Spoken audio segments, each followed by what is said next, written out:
Popular culture paints the roaring 20s as one endless glamorous party. Flappers spinning in glittering dresses, champagne overflowing from fountains, and jazz music never stopping in lavish ballrooms. But America's most notorious decade was far more intense and dangerous than anything Hollywood has shown. When Prohibition kicked off in 1920, it didn't stop Americans from drinking. Instead, it drove an entire nation's nightlife underground, sparking the most explosive and deadly party scene in history. By the way, if you're enjoying these stories, I'd love a like or subscribe. Seriously curious where you're all listening from. Drop a comment with your location and local time. It blows my mind imagining people worldwide falling asleep to this. Alright, let's travel back to 1920s America. Trust me, it'll be quite the adventure. But first, get comfortable, I mean it. Fluff those pillows, pull up that blanket, because where we're headed, you'll want to be cozy. So congratulations, you've just woken up in January 1920. The sheets beneath you aren't soft Egyptian cotton like your modern bed. They're rough, slightly scratchy, and the mattress has seen better days, stuffed with horsehair that keeps poking through. Your boarding house room is tiny, just enough space for a narrow bed, a side table, and a hook for your few outfits. The radiator in the corner hisses and clanks, but barely warms the space. Outside your window, snow falls on Chicago streets while the elevated train rumbles past, spewing coal smoke that mixes with the freezing morning air. Car horns honk as Model Ts navigate slushy roads, while horse-drawn milk wagons still clatter by. This is a world caught between eras, part modern, part Victorian, undergoing radical transformation. You roll out of bed, bare feet hitting the cold wooden floor. No private bathroom here. You'll share one down the hall with 5 other tenants. The newspapers on your nightstand carry troubling headlines. As of today, January 17th, 1920, Prohibition is officially law. The 18th Amendment now bans alcohol nationwide. No making, moving, or selling booze anywhere in America. Heading downstairs for breakfast, the boarding house dining room buzzes with talk about this new dry era. Well, I guess we're all saints now. Jokes a factory worker, sparking laughter. Everyone knows better. My cousin knows a guy, whispers a young secretary, leaning in. Says he's opening a little place next week.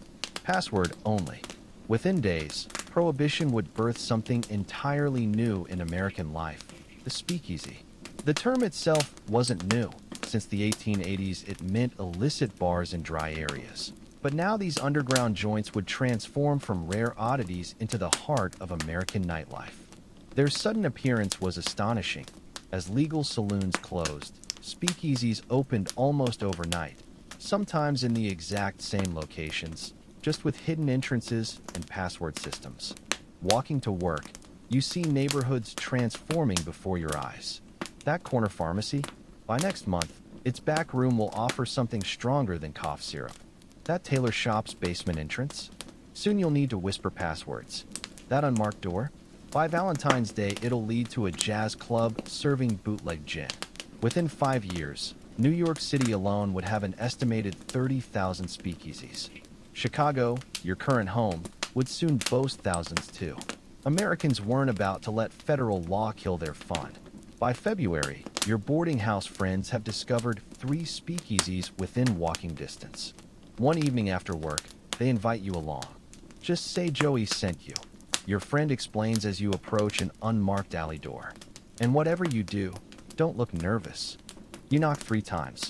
A small window slides open, revealing suspicious eyes. Joey sent me, you say, trying to sound casual.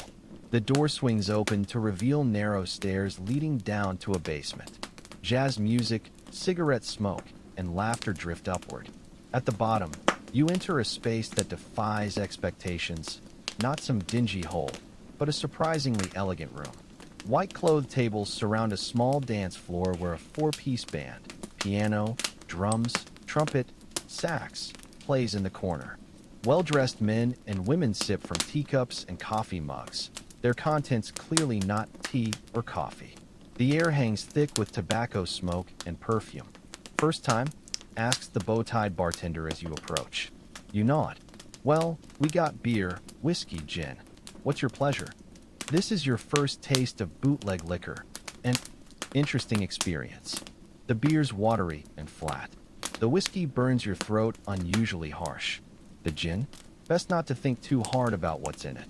Bathtub gin. Your friend explains with a grin. Some guys literally mix it in their tubs. Grain alcohol, water, and if you're lucky, juniper berry juice. Sometimes they just add juniper oil to industrial alcohol.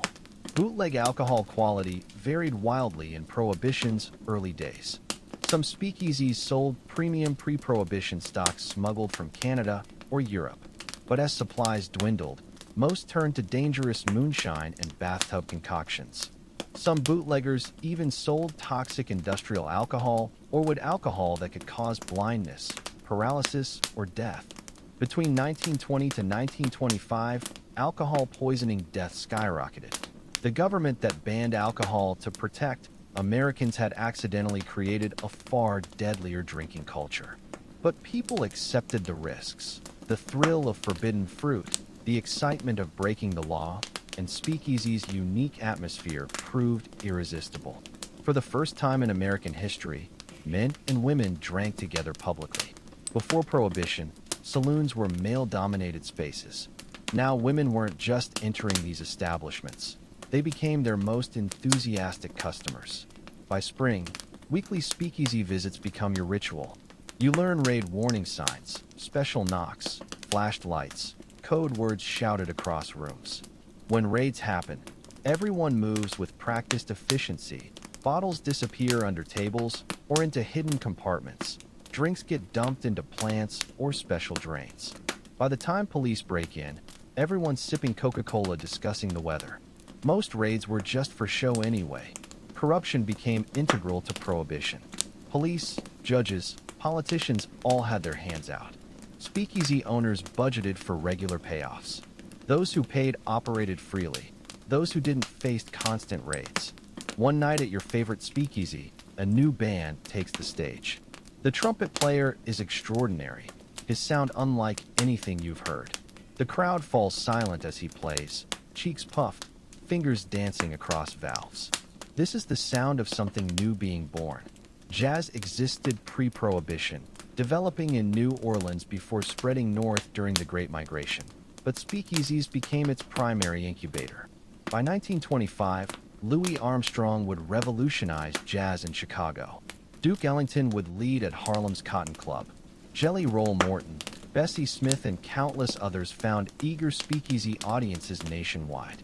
The marriage of jazz and illegal drinking created a new American atmosphere. Rebellious, spontaneous, racially mixed, scandalizing traditional society. White patrons flocked to black-owned clubs to hear black musicians. Wealthy socialites danced alongside working-class immigrants. College students mingled with gangsters. Social barriers that rigidly structured American life began dissolving in these underground spaces. By summer, you're a regular at 3 distinct speakeasies: a working-class joint with cheap beer, a classy spot with imported liquor, and a racially mixed club known for exceptional jazz. But the speakeasy's relatively innocent early days are giving way to something darker. As demand for illegal alcohol grew, organized crime slithered in to control the supply. One fateful night, the atmosphere in your favorite speakeasy shifts uncomfortably. Men in tailored suits enter with cold, calculating eyes that sweep the room like predators sizing up territory. The owner greets them with nervous deference, ushering them to the best table while regular patrons exchange uneasy glances. The band plays on, but the music now carries an edge of tension. "Capone's guys," your friend mutters under his breath. Al Capone was just beginning his ruthless ascent in Chicago, having relocated from New York in 1920 at mobster Johnny Torrio's invitation.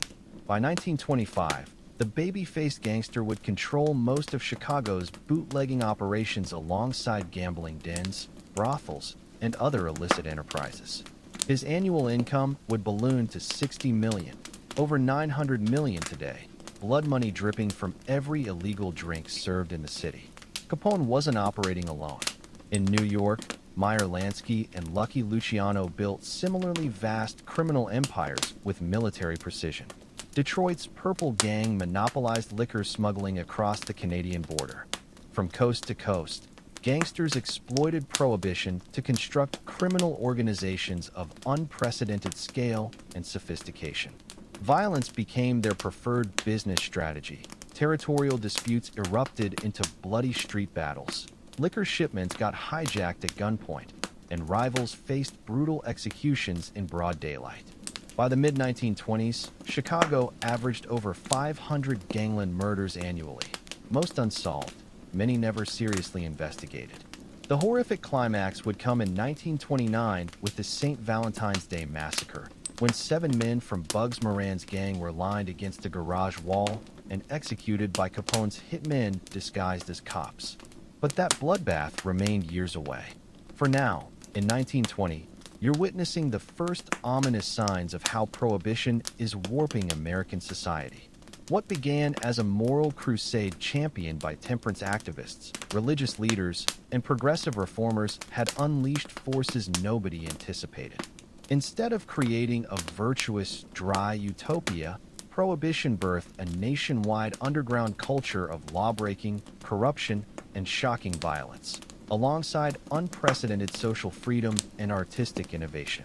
The very legislation intended to purify America had accidentally fermented a far more dangerous cocktail. Autumn arrives, and your speakeasy adventures continue, now with sharper survival instincts. You've mastered the era's colorful slang. Whiskey becomes tea, beer transforms into near beer, flasks are striped kitties, cops turn into Johnny Law, and getting drunk earns playful labels like spifficated, oofed, or zazzled. One crisp October evening, you're sipping surprisingly smooth bourbon, Kentucky's finest, smuggled just for you. The bartender winks when commotion erupts at the entrance. It's not the police this time. A gaggle of society women sweeps in, expensive fur coats draped over daringly short dresses, already laughing too loudly. They order cocktails with the casual authority of regulars. These are your first up-close encounters with flappers, their hair scandalously bobbed beneath cloche hats, hemlines hovering near their knees, faces boldly painted with crimson lips and smoky eyeshadow. They smoke cigarettes through long holders, gesturing dramatically as they debate. Every detail about them screams defiance of traditional femininity. They were at some suffrage rally earlier. Someone explains when you stare. But women got the vote months ago. You protest, referencing the 19th Amendment ratified last August. State offices now, comes the reply. They want women in legislatures. These politically charged flappers remind you how many revolutions are unfolding simultaneously in 1920. Prohibition is just one current in a roaring river of change. Women's rights, racial consciousness, technological leaps, and artistic explosions all churning together. Winter's icy grip tightens, and your chosen speakeasy becomes a second home. The initial thrill has mellowed into comfortable routine. You know bartenders by name, have favorite tables, and recognize regulars. The early sense of danger has faded, though risks remain very real. On one snowy December night, you're nursing a drink when genuine peril erupts. 2 men arguing at the bar suddenly escalate until one pulls a revolver. The entire room freezes mid-conversation. The band cuts off mid-note. In the sudden silence, you hear the terrifying click of the hammer cocking. Somehow, the owner defuses the situation. The gun vanishes, the troublemaker gets escorted out, and the band resumes playing, though the mood stays tense for hours. This wasn't speakeasy theater. It was a raw glimpse of how quickly violence could explode in this lawless new world where rules existed only as theoretical concepts. As 1920 staggers to its close, you marvel at how profoundly American social life has transformed in 12 short months. Prohibition was supposed to eradicate drinking. Instead, it transformed alcohol into a national obsession, a rebellious rite of passage, and an unexpected social glue. Speakeasies have become America's most vital social laboratories, places where rigid barriers of gender, class, and sometimes race dissolve in hazy clouds of illegal hooch and revolutionary music. You're witnessing the birth of modern American nightlife. And this is only the beginning. The coming decade will see speakeasy culture evolve into ever more elaborate forms. Cocktails invented to mask terrible liquor, fashion adapting to this new social landscape, music evolving to match the era's frenetic energy. On New Year's Eve 1920, your speakeasy overflows beyond capacity. The air hangs thick with smoke and anticipation. The band plays furiously as couples attempt wild new dance steps. Bootleg champagne flows freely, though it bears little resemblance to proper French bubbly. At midnight, the crowd erupts. 1921 has arrived. Prohibition remains the law, but nobody seems to care. If anything, the illegality makes the celebration more electrifying. There's collective exhilaration and shared defiance, a sense of participating in something subversive and historic. You raise your coffee cup, actual glassware being too risky, in a toast with friends. The jazz band launches into an ecstatic new number. The dance floor becomes a whirlwind of flying limbs. A woman you've never met grabs your hand, pulling you into the chaos. "Happy New Year, handsome," she shouts over the music. Here's to whatever comes next. What comes next, of course, is the full madness of the Roaring Twenties, with all its excesses, innovations, and contradictions. But that's just Act One of how Americans truly spent their free time during this transformative decade. The trumpet player hits a piercing high note that seems to hang sparkling above the crowd. The drummer accelerates the rhythm. On the packed floor, a young woman demonstrates an impossible new step, feet moving faster than seems human. Everyone watches, tries, fails, laughs.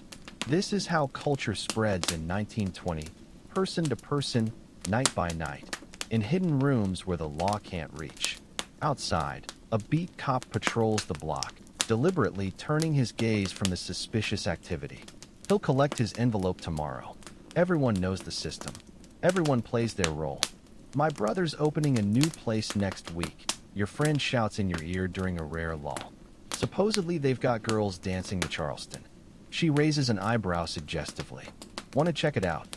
You've spent the morning wandering Chicago's streets, and now the mid-afternoon sun stretches long shadows between buildings. Passing a department store window, something stops you in your tracks, a display of women's clothing unlike anything from your memory. Short, straight-cut dresses adorned with beads and fringe sway on mannequins with scandalously bobbed hair and long pearl necklaces. No corsets in sight, just free-flowing silhouettes that would have caused Victorian ladies to faint. Disgraceful. Clucks an elderly woman beside you. Her own ankle-length will dress rustling disapprovingly. In my day, a proper lady wouldn't dream of showing her knees. You smile politely but think otherwise. Times are changing, and nowhere is this revolution more visible than in women's fashion. The transformation is so radical it's almost hard to process. Just 10 years ago, women still wore restrictive corsets that cinched waists to dangerous extremes, floor-sweeping skirts, and elaborate hairstyles requiring hours of maintenance. Now in 1922, the most fashionable young women resemble entirely new creatures, liberated, dynamic, and shockingly modern. Curiosity pulls you inside the department store. The women's section buzzes with activity. Shop girls demonstrate daring new styles to curious customers, while a cosmetics counter displays products that would have been considered scandalous a decade ago. Rouge, lipstick, eyeshadow, makeup once associated only with actresses and fallen women. "Can I help you?" asks a salesgirl with a sleek bob that barely brushes her jawline. Her dress, short enough to reveal kneecaps when she moves, allows a freedom of movement unimaginable in previous generations. "Just looking, you say? Well, if you know any fashionable ladies," she winks, "tell them we just got the latest flapper dresses from New York. They're selling faster than we can stock them." The term flapper had floated around since the 1910s, originally describing awkward teenage girls. But by 1922, it's taken on radical new meaning. These are young women embracing lifestyles that shatter traditional norms. They chop their hair into bold bobs or even shorter shingle cuts. They apply makeup openly in public, crimson lips, darkened eyes, powdered noses. They smoke cigarettes, drink bootleg cocktails, and pepper conversations with slang that would make their mothers blush. And how? Most scandalously, they dance. Oh, how they dance! To the wild, syncopated rhythms of jazz, their bodies moving in ways that scandalize church groups nationwide. Outside the store, a newsstand displays headlines about women's suffrage, not the 1920 constitutional amendment, but ongoing battles for women to actually use their new political power. Other stories cover Prohibition raids, baseball, Babe Ruth's having another record season, and soaring automobile sales. But it's the magazine covers that truly capture the cultural moment. Every publication features illustrations of the modern woman, short-haired, short-skirted, and radiating confidence. Artists like John Held Jr. and Russell Patterson have defined the visual language of this new era through countless magazine covers, advertisements, and sheet music designs. The flapper isn't just a person. She's become a symbol, a shorthand for modernity itself. You buy a Saturday Evening Post, tucking it under your arm as you continue exploring. The afternoon streets present a fascinating social collage. Some women embrace the new styles, while others cling to pre-war fashions. America in 1922 exists in simultaneous eras, with multiple generations and value systems occupying the same sidewalks, sometimes clashing, sometimes coexisting uneasily. Turning a corner, music spills from an open doorway beneath a sign reading "Dance Lessons." All the latest steps. Intrigued, you step inside to find a spacious studio with polished floors and wall-length mirrors. About a dozen young men and women watch intently as an instructor demonstrates rapid, syncopated footwork. "No, no, no," he claps sharply. "The Charleston's all in the knees and ankles. You've got to get that twist." He demonstrates again, feet pivoting inward then outward in rapid succession, knees knocking together then apart, arms swinging in counterpoint to his legs. This is the dance sweeping the nation in 1922, the Charleston. Though it won't peak in popularity until featuring in the all-black Broadway show Runnin' Wild next year, it's already setting dance floors ablaze from coast to coast. "Care to join?" asks a young woman near the door. "We're starting a new beginners group." Hesitation gives way to curiosity, and soon you're lined up with other students attempting to mimic the instructor's impossibly coordinated movements. It's far harder than professionals make it look. The Charleston demands precise coordination between twisting ankles, knocking knees, and counter-swinging arms. The young woman beside you, Dorothy, she introduces herself, picks it up effortlessly. Her abbreviated dress allows movements that would have been physically impossible in previous decades' fashions. Suddenly you understand why women's clothing had to change. These new dances demanded liberation from fabric constraints. "Where did this dance come from?" you ask Dorothy during a water break, both of you panting from exertion. "Oh, it started with black dancers in Harlem," she says quietly. "Now everyone's doing it. My parents hate it, call it indecent." She laughs. "That's exactly why I love it." The racial dynamics of 1920s dance are complex.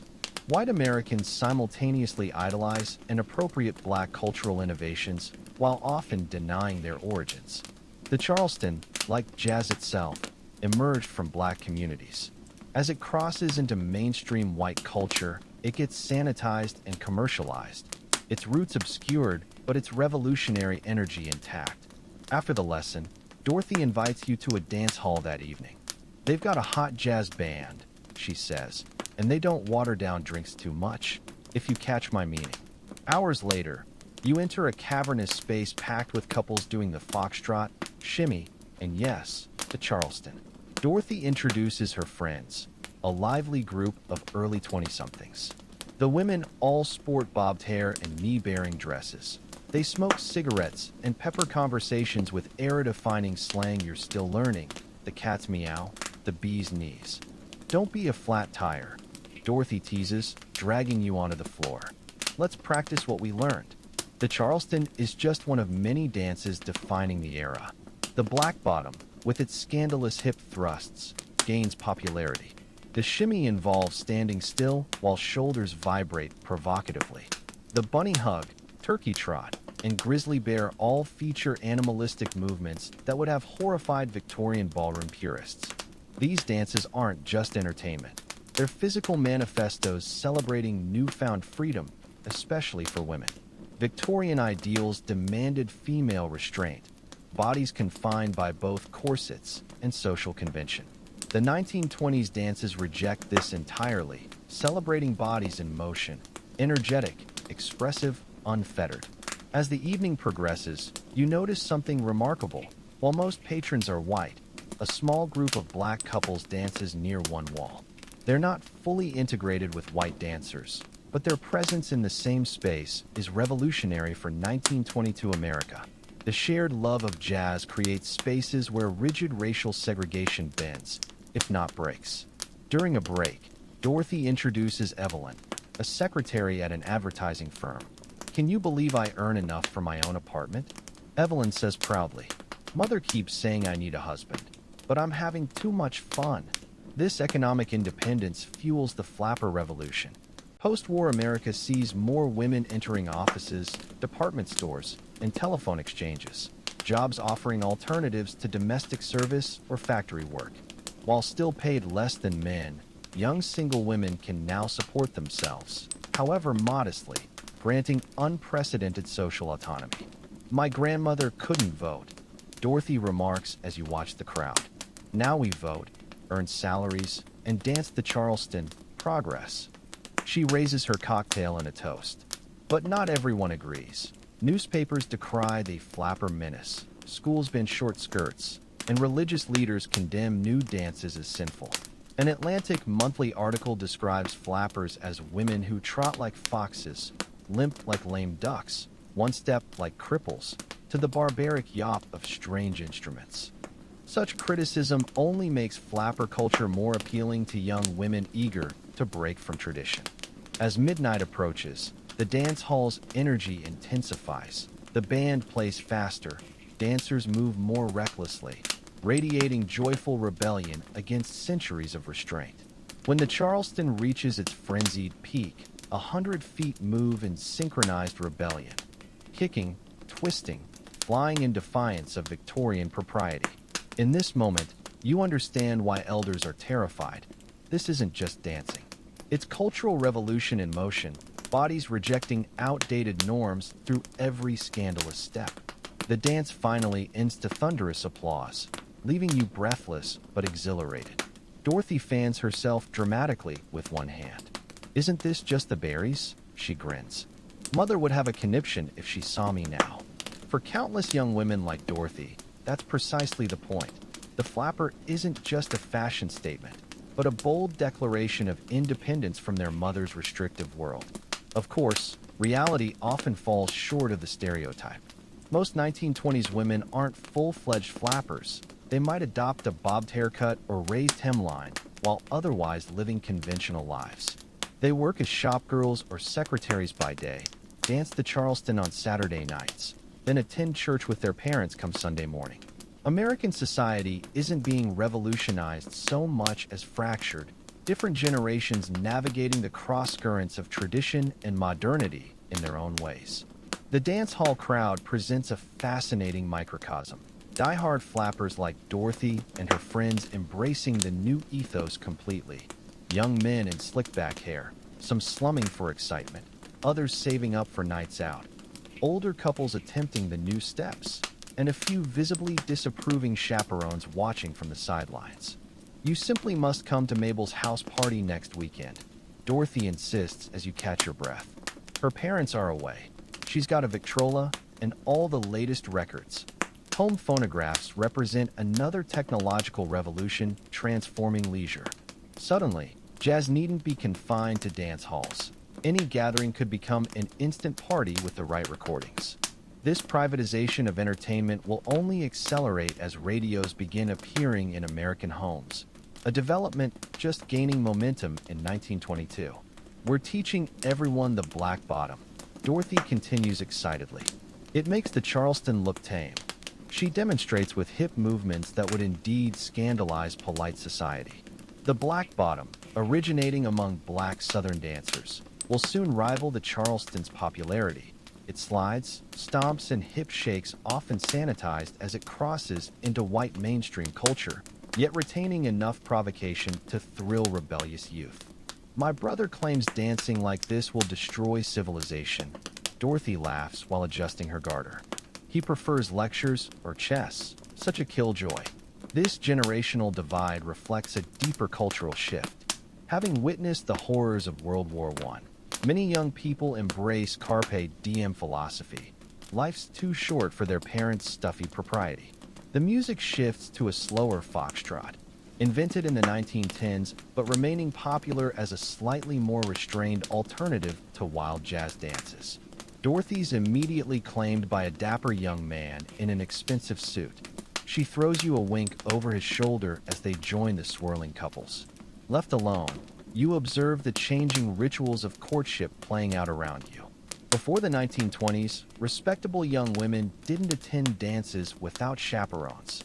Romance unfolded in controlled environments like family parlors or church socials.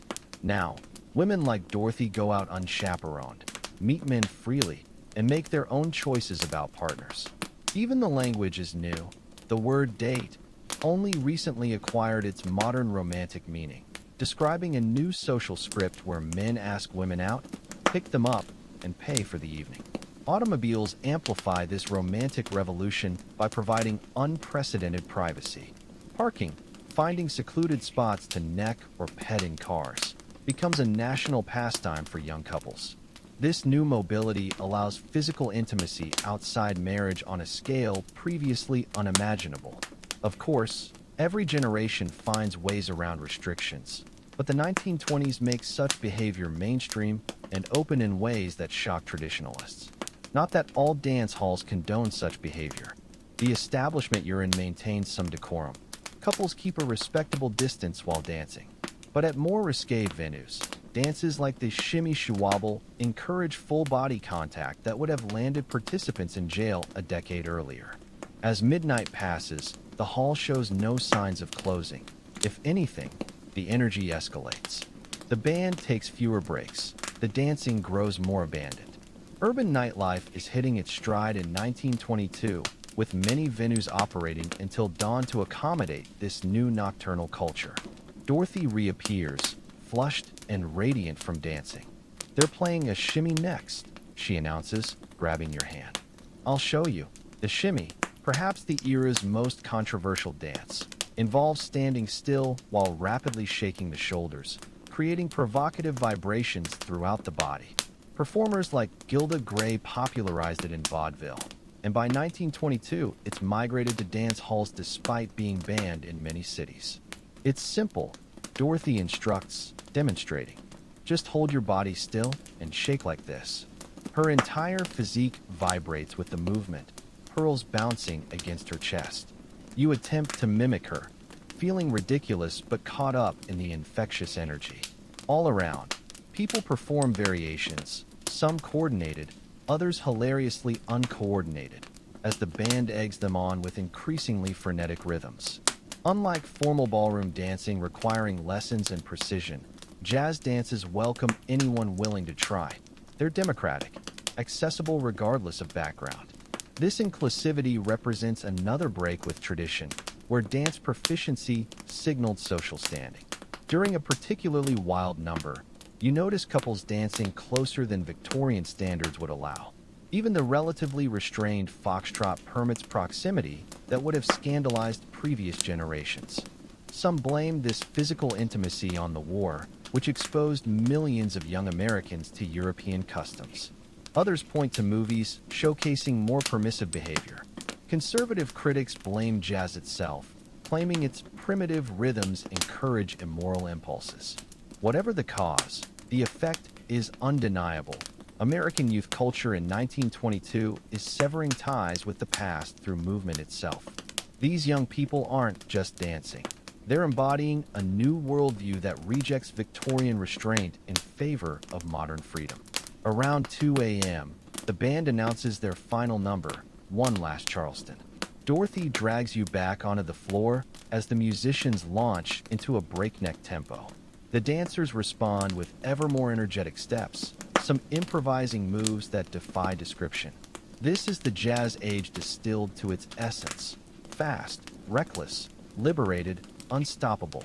As the music crescendos, you survey the scene: bobbed hair flying, short skirts swirling, faces glowing with sweat and joy. This isn't just entertainment, it's cultural transformation unfolding in real time.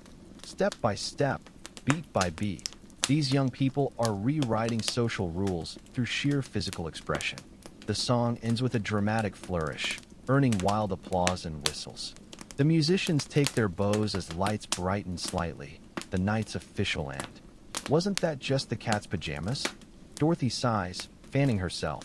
Some of us are heading to an all-night diner. Come along. This too is new. Young women moving freely through the night, making independent choices about how to spend their time. Outside, the night air feels refreshing after the stuffy dance hall. Some patrons wait for taxis while others head toward streetcar stops.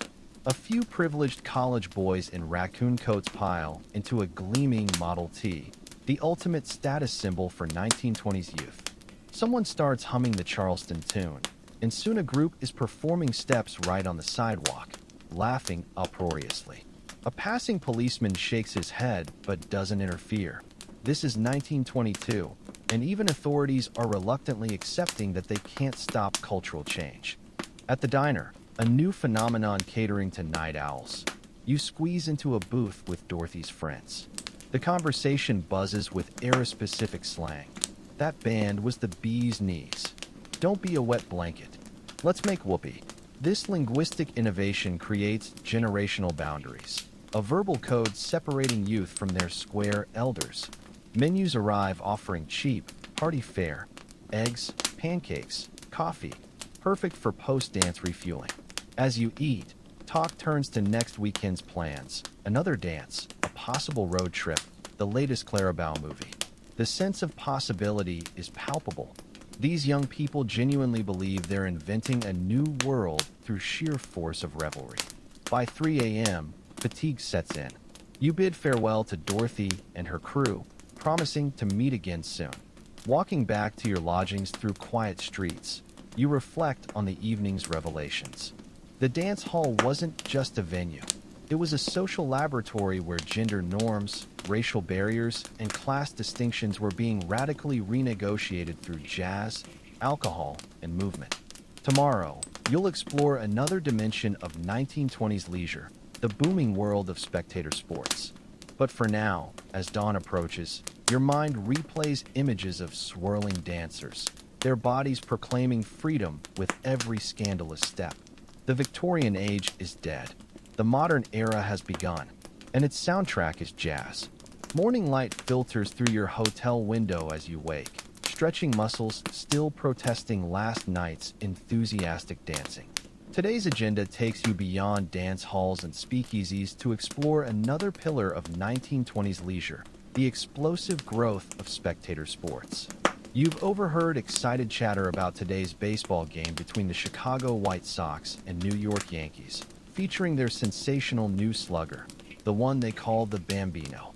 The afternoon sun beats down as you approach Comiskey Park, the air electric with anticipation. Thousands stream toward the stadium, men in straw boaters, women in summer dresses, children darting between adults. Baseball has cemented itself as America's true national pastime, drawing crowds from every social stratum. Purchasing a 50-cent ticket, you find your seat on a hard wooden bench in the grandstand. Uncomfortable, but you barely notice while absorbing the scene below. The emerald green field stretches before you like a perfect dream.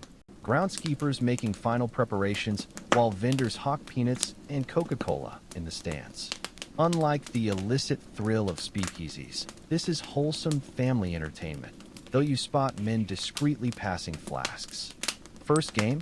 Asks your neighbor, a middle-aged businessman meticulously keeping score in a notebook. At your nod, he grins. You picked a good one. The Babe's been crushing homers all season.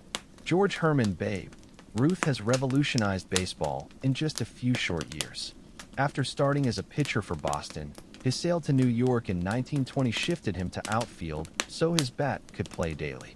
His power-hitting approach has transformed the game's very strategy, from cautious, small ball to explosive offense centered on his mighty swings. Hit 59 homers last year, your neighbor boasts. Nobody had ever topped 27 before. The man's changed the game forever. Players take the field for warm-ups when a murmur sweeps through the crowd. A stocky figure with spindly legs emerges from the visitors' dugout, instantly recognizable even at distance. The babe's distinctive waddle, his oversized uniform making him resemble an overgrown child, the casual confidence radiating from his every move. These details cement his larger-than-life presence. There he is, shrieks a boy several rows ahead, jumping to point. The Bambino turns toward the stands with a grin and wave that sends the crowd into ecstatic cheers. This transcends athletic admiration. It's the worship of a new American deity. Ruth isn't just a ball player. He's a celebrity, a personality, a cultural force. Unlike the reserved gentleman athletes of previous eras, he's boisterous, indulgent, gloriously excessive.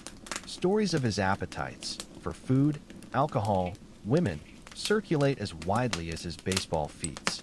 The legend of him eating a dozen hot dogs before a game, then hitting 2 homers captures the Jazz-age spirit perfectly. The game begins, and you're surprised by how quickly you're drawn in despite being a novice. Baseball's rhythm proves accessible. The windup, the pitch, the crack of bat meeting ball, the dash around bases. The crowd reacts as one organism. Gasps, cheers, groans synchronized to the action. When Ruth steps to the plate in the 3rd inning, the stadium falls eerily quiet. He adjusts his cap, taps the plate with his bat, then does something astonishing, points toward the outfield. Some interpret this as calling his shot, predicting where he'll send the ball. The pitcher winds up, delivers, and Ruth's swing becomes poetry in motion. Powerful yet graceful, perfectly timed. The bat's crack echoes through the park as the ball soars high and deep. The crowd rises as one, tracking its majestic arc, clearing the right field fence by 30 feet. Home run. The stadium erupts. Ruth circles the bases with his trademark trot, tipping his cap at home plate. Children shriek with delight. Men pound each other's backs. Women wave handkerchiefs. This is sport as pure spectacle, a shared cultural experience binding strangers together through collective awe. That's number 31 this season. Your neighbor announces, recording it carefully. On pace to break his own record. Baseball's popularity in the 1920s can't be overstated. With urban populations growing, transportation improving, and leisure time expanding, Major League attendance nearly doubles during the decade. New stadiums rise nationwide, larger, more comfortable temples to America's secular religion. But baseball isn't the only sport captivating the nation. As the game progresses, the Yankees eventually winning 6-3 with Ruth adding another homer in the 8th. Conversations around you turn to boxing, specifically the upcoming bout between Jack Dempsey and Tommy Gibbons. Dempsey's unstoppable, insists a man behind you. Knocked out Carpentier in 4 rounds last July before 90,000 fans. Gibbons has a chance, argues his companion. He's quick, could outbox him. 1920s boxing rivals baseball for public fascination. Championship fights become national events drawing unprecedented crowds. The 1921 Dempsey-Carpentier match, staged in a specially built Jersey City arena, was the first sporting event to generate over $1 million in ticket sales and the first broadcast on radio. Like Ruth, Jack the Manasseh Mauler, Dempsey transcends his sport. His aggressive, relentless style makes him the perfect avatar of the decade's dynamic, sometimes violent, energy. His fights become spectacles of barely controlled brutality that both horrify and mesmerize the public. Leaving the ballpark with a satisfied crowd, you notice newspaper boys hawking special editions.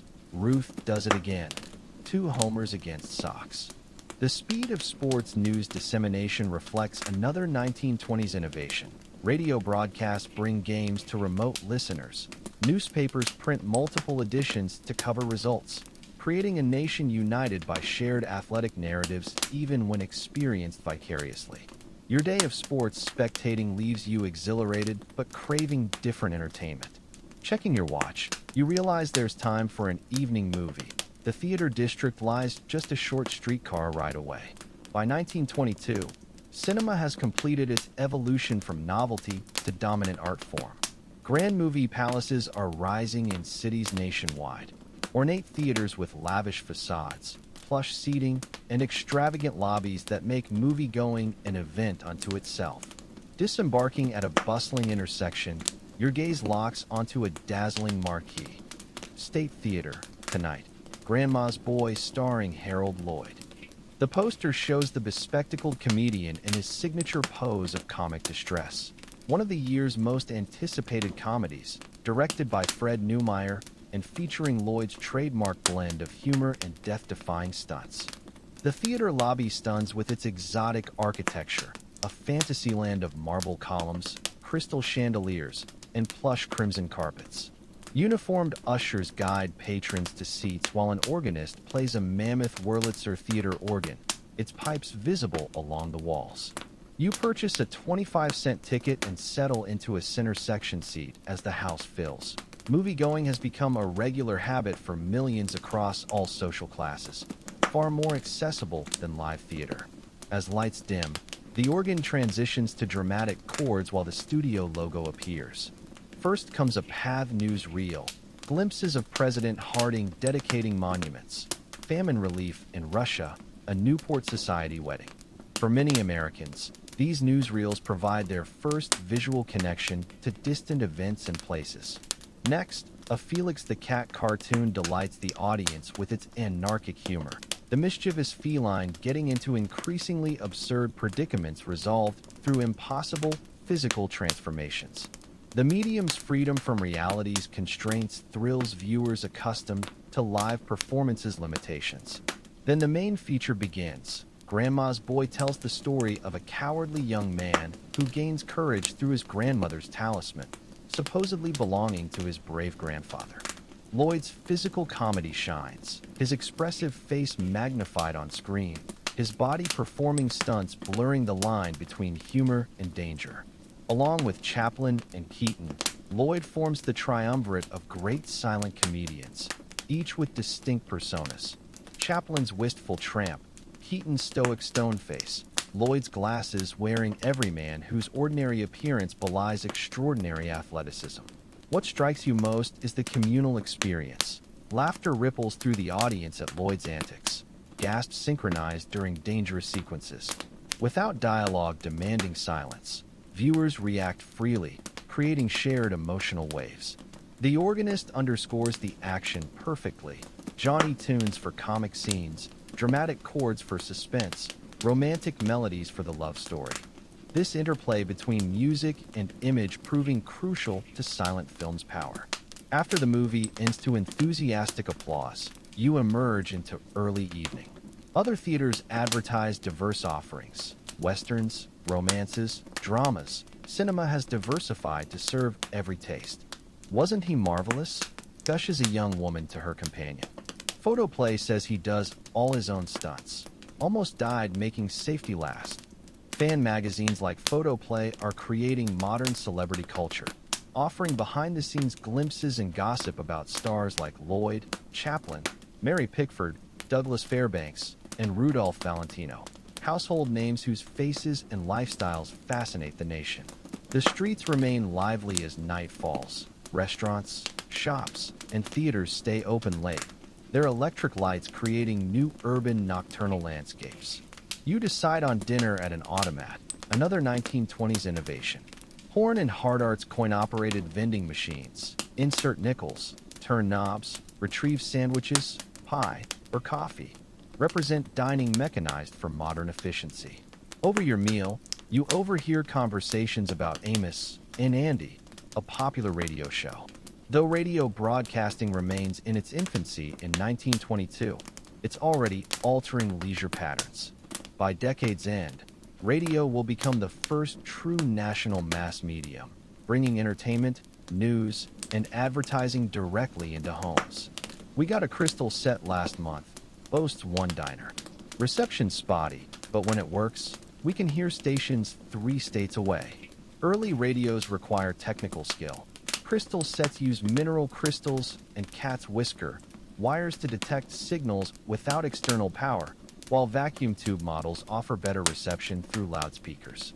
Continuing your evening stroll, you pass newsstands selling magazines. Time won't launch until next year, but publications like the Saturday Evening Post, with Norman Rockwell covers, cater to every interest from highbrow literature to lurid pulp fiction. Rockwell's idealized Americana both documents and mythologizes everyday life, becoming a cultural touchstone. Outside of bookstores still open late, window displays feature 1922 bestsellers. Sinclair Lewis's Babbitt, F. Scott Fitzgerald's The Beautiful and Damned, Agatha Christie's The Secret Adversary. Literature in the 1920s mirrors other cultural forms. Modernist experimentation coexists with traditional narratives and popular genre fiction. Nearby, a crowd gathers around a storefront where a radio demonstration captivates onlookers. Picking up KDKA from Pittsburgh, an attendant explains, the nation's first commercial radio station, launched in 1920 with Harding Cox election coverage. By 1922, stations proliferate nationwide, though regulatory frameworks lag behind the technology's rapid growth. The Radio Act of 1927 will eventually bring order, establishing the Federal Radio Commission, FCC predecessor, to allocate the broadcast spectrum. Another crowd gathers outside a telephone center, a new phenomenon allowing long-distance calls without home installations. Like radio, telephone technology shrinks distances and creates new social connections. As evening deepens, you're drawn to another movie palace advertising a special showing of Nosferatu, F.W. Murnau's unauthorized Dracula adaptation, bringing German expressionism to American screens. The theater's Gothic interior perfectly complements the vampire tale about to unfold. The film begins with stylized title cards and Gothic script before introducing Count Orlok, Max Schreck's unnaturally gaunt, rat-like vampire whose elongated fingers and shadowy movements create unprecedented screen terror. Murnau uses light and shadow masterfully. Innovative camera angles, distorted perspectives, and negative space building dread. This is cinema as high art, pushing boundaries beyond mere entertainment. The audience's sophisticated viewing habits impress you. They intuitively understand film language, close-ups signaling emotional intensity, cross-cutting building suspense, lighting establishing mood.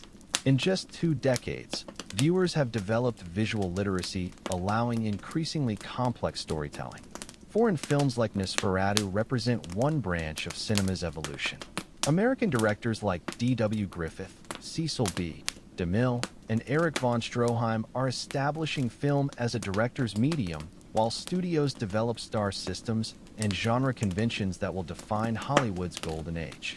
When Orlok meets his dawn demise, you reflect on cinema's power to transport audiences to distant lands, historical events, fantastical realms impossible in reality.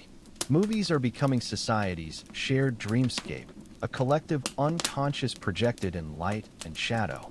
Leaving the theater, you encounter one final marvel, a radio store broadcasting a live musical performance through sidewalk loudspeakers. People stand transfixed by this disembodied entertainment. Music without musicians, voices without bodies. A glimpse of how radio will redefine leisure by bringing entertainment into homes rather than requiring travel to venues. An elderly man shakes his head in wonder. When I was a boy, magic lantern shows at church were exciting. Now we've got movies like Real Life and Voices from Thin Air. What's next? His question captures the 1920s accelerating change. Each year brings new technologies and entertainment forms reshaping how Americans connect across distances. The boundaries between public and private life blur as mass media creates shared national experiences transcending regional differences.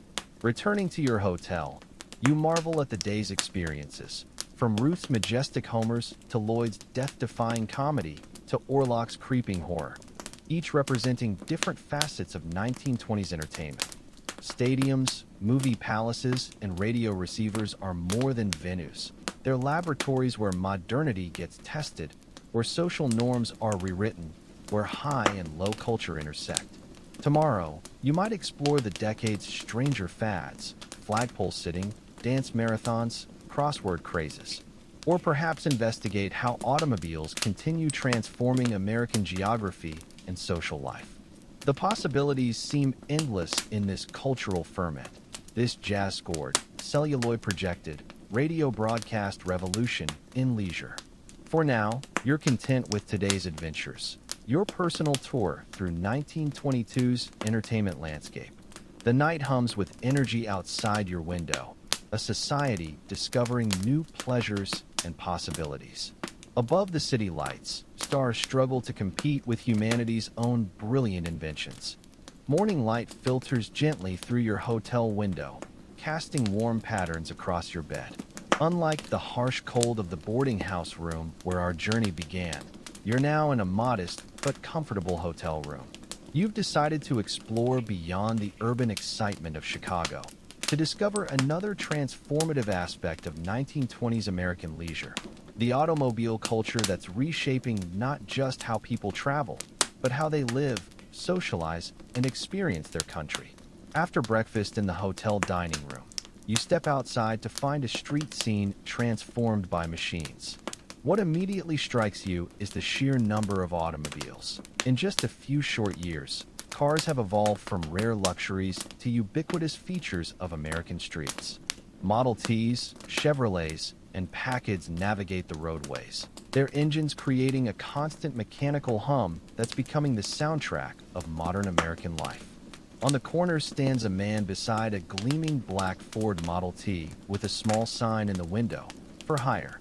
He tips his hat as he catches your eye. Need a ride today? Finest automobile service in the city. You approach, curious about this early taxi service. How much to take me to the edge of town, you ask. I'd like to see the countryside. $1.50, he says promptly, and worth every penny. These new roads they're building make for smooth sailing all the way out. The 1920s marks the beginning of America's passionate love affair with the automobile. Henry Ford's revolutionary assembly line techniques have made cars affordable for the middle class. The Model T, introduced in 1908 at $850, now sells for under $300, within reach of many working families. By 1925, Ford will have produced over 15 million Model Ts, transforming American mobility forever. You settle into the back seat of the taxi, noticing the simple but functional interior. No radio yet. Car radios won't become common until the 1930s. The leather seat is worn but comfortable. The driver cranks the engine by hand, and after a sputter of protest, it rumbles to life. First time visiting? Asks the driver as he pulls away from the curb. At your nod, he continues. Well, you picked a fine time. More Americans on the move now than ever before. Everybody's got a car, or wants one. Changed everything. These machines have. He's not exaggerating. The statistics tell the story. In 1918, Americans owned about 6 million passenger cars.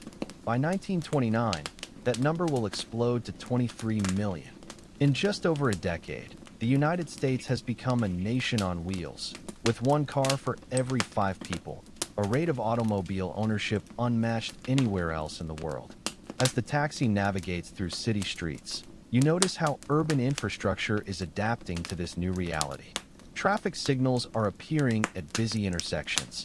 Parking areas are being designated where horse troughs once stood. Service stations with gasoline pumps are sprouting on corner lots like mechanical flowers. The city itself is being redesigned around the automobile. Had to learn to drive 2 years back, the driver shares. Used to work the streetcar line, but everybody's switching to automobiles now. Figured I'd better change with the times. This personal story reflects a national trend. Public transportation systems that once connected American communities, trolleys, streetcars, interurbans, are beginning their long decline as personal automobiles offer unprecedented freedom of movement. Cities are starting to spread outward along roadways rather than cluster around transit lines. The urban landscape gradually gives way to less densely populated areas. The homes here are newer, with one notable feature that would have been rare a decade earlier: the garage. Sometimes attached to the house, sometimes standing separately in the backyard, these structures have evolved from the carriage houses of the previous century. They're physical manifestations of how deeply automobiles have become integrated into domestic life. See all these new neighborhoods. The driver gestures as you pass through an area of modest but attractive homes on small lots. Was nothing but farmland here 5 years back. Now look, people living out here, driving into the city for work. They call them commuters. The suburbs, as these areas will come to be known, represent one of the automobile's most profound impacts on American life. Cars free families from the necessity of living near public transportation or within walking distance of workplaces and shops. With a reliable automobile, a worker can live miles from their job, trading the density and noise of the city for more space and cleaner air. By the late 1920s, this pattern of development will be firmly established across America. Suburbs will grow faster than city centers, creating the dispersed metropolitan regions that will define American geography for the rest of the century. This transformation has only just begun in 1925, but its outline is already visible in these new neighborhoods on the city's edge. Eventually, the last houses fall away, and you find yourself traveling through genuine countryside, fields stretching out on either side of the road, punctuated by occasional farmhouses and barns. The road itself is a revelation, hard-surfaced and relatively smooth, a far cry from the rutted dirt tracks that once connected rural America. Federal Highway Act came through in 21. The driver explains, noticing your interest in the road. Government's putting money into proper roads across the country. This one here goes clean to Indianapolis now. Smooth driving the whole way. The Federal Highway Act of 1921 marked a turning point in American transportation. For the first time, the federal government took significant responsibility for funding road construction, creating a national network of highways. This legislation, along with pressure from the Good Roads movement, an alliance of automobile clubs, farmers, and rural mail carriers, is rapidly expanding and improving America's roadways. People are taking real trips now. The driver continues, not just driving around town, but going hundreds of miles. Families pack up the car with camping gear, food, everything they need. They call it auto camping or Timken tourism. This new form of recreation, the automobile vacation, is revolutionizing American leisure. Before cars, travel was expensive and cumbersome, requiring trains or steamships with fixed schedules and routes. Now a family can simply load their belongings into their automobile and set off whenever they please, going wherever the roads lead. After about 30 minutes of driving, you spot an unusual sight ahead, a cluster of automobiles parked in a grove of trees beside the road. As you approach, you see tents set up, people moving about, cooking fires sending wisps of smoke into the morning air. Auto camp, the driver says with a nod. Folks traveling through stop here for the night. Some towns are setting up official campgrounds to attract these tourists. Good for local business.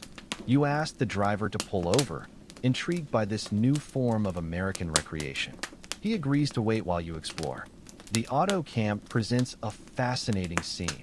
A temporary community of travelers from different parts of the country brought together by the shared experience of automobile tourism. About a dozen cars are parked throughout the area, ranging from modest Model Ts to more luxurious Packards and Buicks. Most have license plates from neighboring states, though you spot one from as far away as California. Families have created temporary homes around their vehicles. Some have proper canvas tents with cots inside. Others use more improvised shelters, tarpaulins stretched from the car to nearby trees. A few even sleep in their cars, the seats folded down to create makeshift beds.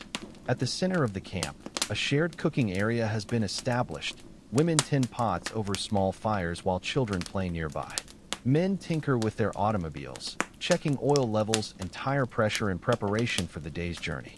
There's a communal atmosphere with people sharing food, stories, and advice about road conditions ahead. You approach a friendly-looking couple sitting in folding chairs beside their Chevrolet. They're middle-aged, dressed in practical clothing suitable for travel. The woman in a simple cotton dress, the man in overalls and a cap. "First time at an auto camp?" the man asks with a smile, noting your curious observation. At your nod, the woman says enthusiastically, "Oh, it's the only way to travel now. We're from Ohio, heading west to see Yellowstone. Third summer we've taken a long trip like this. Before we got the car, we hardly ever left our county. Changed our lives completely." The man nods in agreement. "We've seen more of this country in the last 3 years than in all the years before. Met people from everywhere. It's like America's opened up to regular folks like us." Their sentiment captures the democratizing effect of automobile tourism. Before cars, extensive travel was largely the province of the wealthy who could afford long train journeys and hotel stays. With auto camping, middle-class and even working-class families can experience the breadth of America firsthand, creating their own itineraries and traveling at their own pace. "We're following the National Old Trails Road," the man explains, pulling out a dog-eared map to show you. "Goes all the way from Baltimore to Los Angeles. We'll probably only make it to Yellowstone this year, then head back home." The map reveals the growing network of named highways crisscrossing America: the Lincoln Highway, the Dixie Highway, the Yellowstone Trail, and dozens of others. These routes, often cobbled together from existing local roads, are the predecessors of the numbered federal highway system that will emerge later in the decade. "Everybody helps everybody out here," the woman adds. "Last night, a family from Kansas shared their stew with us. We gave them some of our apple pie." You meet the nicest people on the road. This social aspect of auto camping represents another important dimension of car culture. Automobiles are bringing Americans from different regions into contact with each other, creating shared experiences that transcend local identities. The mobile population of auto tourists forms a new kind of community, temporary but meaningful, based on the shared adventure of exploration. After chatting with the couple, you thank them and continue exploring the camp. Near the edge of the clearing, you notice something that points to the future of roadside America: a small wooden stand where a local farmer is selling fresh produce to the campers. A hand-painted sign advertises fresh eggs, milk, fruit, travelers welcome. This modest enterprise hints at the roadside economy that will soon develop to serve the needs of automobile travelers. Gas stations, diners, motels, and tourist attractions that will proliferate along America's highways, creating an entirely new commercial landscape designed for people in motion. You return to your waiting taxi, your mind filled with images of this new mobile lifestyle. The driver seems pleased when you ask to continue further into the countryside. "I know a spot about 10 miles ahead," he says. "Little roadside stand that makes the best hamburger sandwiches you've ever tasted. Popular stop for folks driving through." As you continue along the highway, you notice how the rhythm of travel has changed with the automobile. Unlike train journeys with their fixed schedules and predetermined stops, car travel allows for spontaneity and discovery. You can pause wherever something catches your interest, change direction on a whim, explore side roads that look inviting. The landscape flows by at about 35 miles per hour, blazing speed compared to horse-drawn transportation, yet leisurely enough to appreciate the scenery. Through the open windows comes the scent of fields and wildflowers, the sound of birds and distant farm machinery. The automobile has created a new way of experiencing geography, faster than walking or riding, slower than flying, with a unique intimacy with the land. "There it is," the driver announces, pointing to a small building ahead on the right side of the road. "Joe's place. Been here about 3 years now.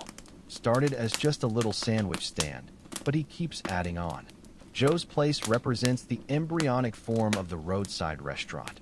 A simple wooden structure with a gravel parking area out front where several cars are already stopped. A covered porch with bench seating has been added to the original building.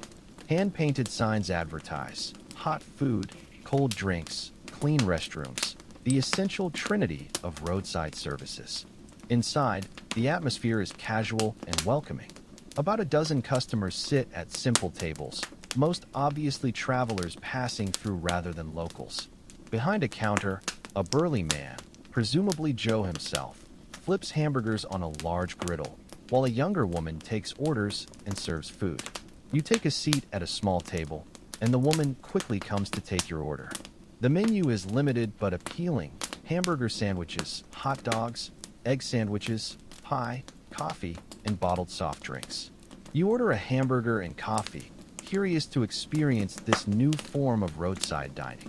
While waiting for your food, you notice a large map on the wall with pins marking the hometowns of visitors, pins to nearly every state, with heavy concentrations in the Midwest. Beside the map, a guest book invites travelers to sign their names and share comments about their journeys. This simple record-keeping reveals another aspect of automobile culture: the pride and distance traveled in mobility itself. Auto tourists celebrate the scope of their journeys, comparing routes and mileage with fellow travelers. Road trips become accomplishments to document and share, not merely means of getting from one place to another. Your hamburger arrives, a simple but satisfying affair served on a paper plate. The meat is freshly ground, the bun soft and slightly sweet, with pickle, onion, and mustard adding tang. It's a far cry from elaborate restaurant cuisine, but perfectly suited to the needs of travelers. Quick, portable, and filling. As you eat, you overhear conversations around you. Travelers exchanging information about road conditions ahead, sharing stories of places they've visited, offering advice about the best routes and stops. Joe's Place functions not just as a restaurant, but as an informal information exchange, a node in the network of automobile travelers. After finishing your meal, you chat briefly with Joe, who's taking a break from the grill. "Started this place in 22, he tells you. "Just me and a little sandwich stand by the side of the road. Now I've got 4 employees and we're open 7 days a week, sunrise to sunset." When you ask what changed, he answers simply: cars. More and more every year. Families taking trips, salesmen covering their territories, young couples out for drives. The automobile's changing everything out here. Joe's observation captures a fundamental truth about 1920s America. The automobile is not merely a new mode of transportation, but a transformative technology reshaping patterns of settlement, commerce, recreation, and social interaction. The effects are perhaps most visible here along the roadside, where an entirely new ecosystem of services is evolving to meet the needs of a mobile population. Back in the taxi, you continue your journey, traveling deeper into rural America. The driver points out features of the evolving roadside landscape: a newly built service station with gleaming pumps, a small tourist cabin camp, the predecessor to the motel, a fruit stand operated by a local orchard. Some farmers are making more money from these roadside stands than from their regular crops, the driver explains. Direct to the customer, no middleman, and city folks love stopping for fresh country produce. This direct marketing represents another economic impact of automobile travel. Farmers along major routes discover that selling directly to passing motorists offers better returns than wholesale markets. Some begin to specialize in roadside retailing, expanding their stands into more elaborate attractions with added amenities to entice travelers to stop. As noon approaches, the driver suggests turning onto a side road that leads to a scenic lake. Popular spot for Sunday drives, he explains. Families come out here for picnics and swimming in the summer. The side road is narrower and less improved than the main highway, but still passable for automobiles. After a few miles, it opens onto a beautiful view of a lake surrounded by trees. Several cars are parked along the shoreline, their occupants enjoying the natural setting in various ways. Some picnicking on blankets, others swimming from a small beach, children playing along the water's edge. Sunday driving has emerged as a popular leisure activity in itself, distinct from practical travel. Families load into their cars with no particular destination in mind, simply enjoying the pleasure of movement and the discovery of scenic places within easy reach of their homes. The automobile extends the radius of weekend recreation from a few miles, the distance comfortably walked or traveled by streetcar, to dozens of miles in any direction. You ask the driver to stop for a while, wanting to observe this aspect of automobile leisure more closely. Leaving the taxi parked under a tree, you walk along the lakeshore, noting the various groups enjoying their day in nature. One family has turned their car into a base camp for the day. The trunk is open, revealing a picnic hamper, folding chairs, and various recreational equipment. They've set up an elaborate picnic on a tablecloth spread on the ground, sandwiches, salads, and a thermos of lemonade. The father shows his son how to skip stones across the water while the mother unpacks the food. Nearby, a young couple sits on a blanket a discreet distance from the family groups. They're clearly enjoying the privacy that automobile transportation has afforded them, away from the watchful eyes of parents or neighbors. They can spend time alone together in a way that would have been difficult in previous generations. This change in courtship patterns represents one of the automobile's most significant social impacts. Cars provide young couples with private spaces for interaction outside of supervised settings like the family parlor or church social. Parking, finding secluded spots to neck or pet in a car, becomes a common feature of dating culture in the 1920s, contributing to the decade's relaxation of sexual mores. Even more broadly, automobiles are changing the very nature of social interactions. In the pre-automobile era, most people's social circles were geographically constrained, limited to those within walking distance or along public transportation routes. Now, relationships can be maintained across much greater distances. Friends living 10 or 20 miles apart can visit regularly. Extended families can gather more easily for holidays and celebrations. After spending some time observing the lake scene, you return to the taxi for the journey back to the city. The driver takes a different route, offering a new perspective on the changing landscape. Along the way, you pass through a small town that shows clear signs of adaptation to automobile culture. The town's main street has been widened to accommodate diagonal parking spaces in front of the stores. Several service stations occupy prime corner lots. A drugstore advertises curb service, allowing motorists to be served without leaving their cars. A banner stretched across the street announces an upcoming automobile parade as part of a local festival. Towns that don't make themselves friendly to automobiles are dying, the driver comments. The ones that embrace the change, put in good roads and parking, they're thriving. This observation highlights the economic geography of the automobile age. Towns located along major highways prosper, while those bypassed by modern roads face decline. Local business owners lobby for highway routes to pass through their communities, understanding that accessibility to automobile traffic has become essential to commercial success. As you approach the outskirts of the city again, you notice a new development taking shape, a residential subdivision with curving streets and generous lots, distinct from the rectilinear grid of older neighborhoods. A large sign announces Suburban Gardens, modern homes for modern families. Easy motoring to city center. This planned suburb represents the mature form of automobile-oriented residential development. Unlike the somewhat haphazard growth along existing roads, these new communities are designed from the ground up with cars in mind. Wider streets, larger lots, built-in garages, and convenient access to major thoroughfares leading downtown. Those houses are selling as fast as they can build them, the driver tells you, mostly to young couples with children or planning to have them. They want the fresh air and space for kids to play, but still need to get to jobs in the city. By the mid-1920s, this pattern of suburban development is well established around most American cities. Developers acquire large tracts of farmland, subdivide them into residential lots, and market them to middle-class families as offering the best of both worlds. Country living with city convenience, made possible by the family automobile. For many Americans, this suburban ideal represents the fulfillment of deeply held aspirations. Home ownership, space, safety, and community combined with access to urban employment and amenities. The single-family home in a residential suburb reached by private automobile becomes the dominant housing form of middle-class America, a pattern that will persist and expand throughout the remainder of the century. As the taxi re-enters the city proper, you notice how urban spaces themselves are being reconceived around automobile use. Downtown streets that once accommodated a mix of pedestrians, horse-drawn vehicles, and streetcars are now dominated by cars and trucks. Parking has become a major concern, with dedicated lots appearing on formerly built-up blocks. Traffic control becomes more formalized, with painted lane markings and standardized signals replacing the ad hoc methods of earlier years. These changes reflect how completely the automobile has been integrated into American life by the mid-1920s.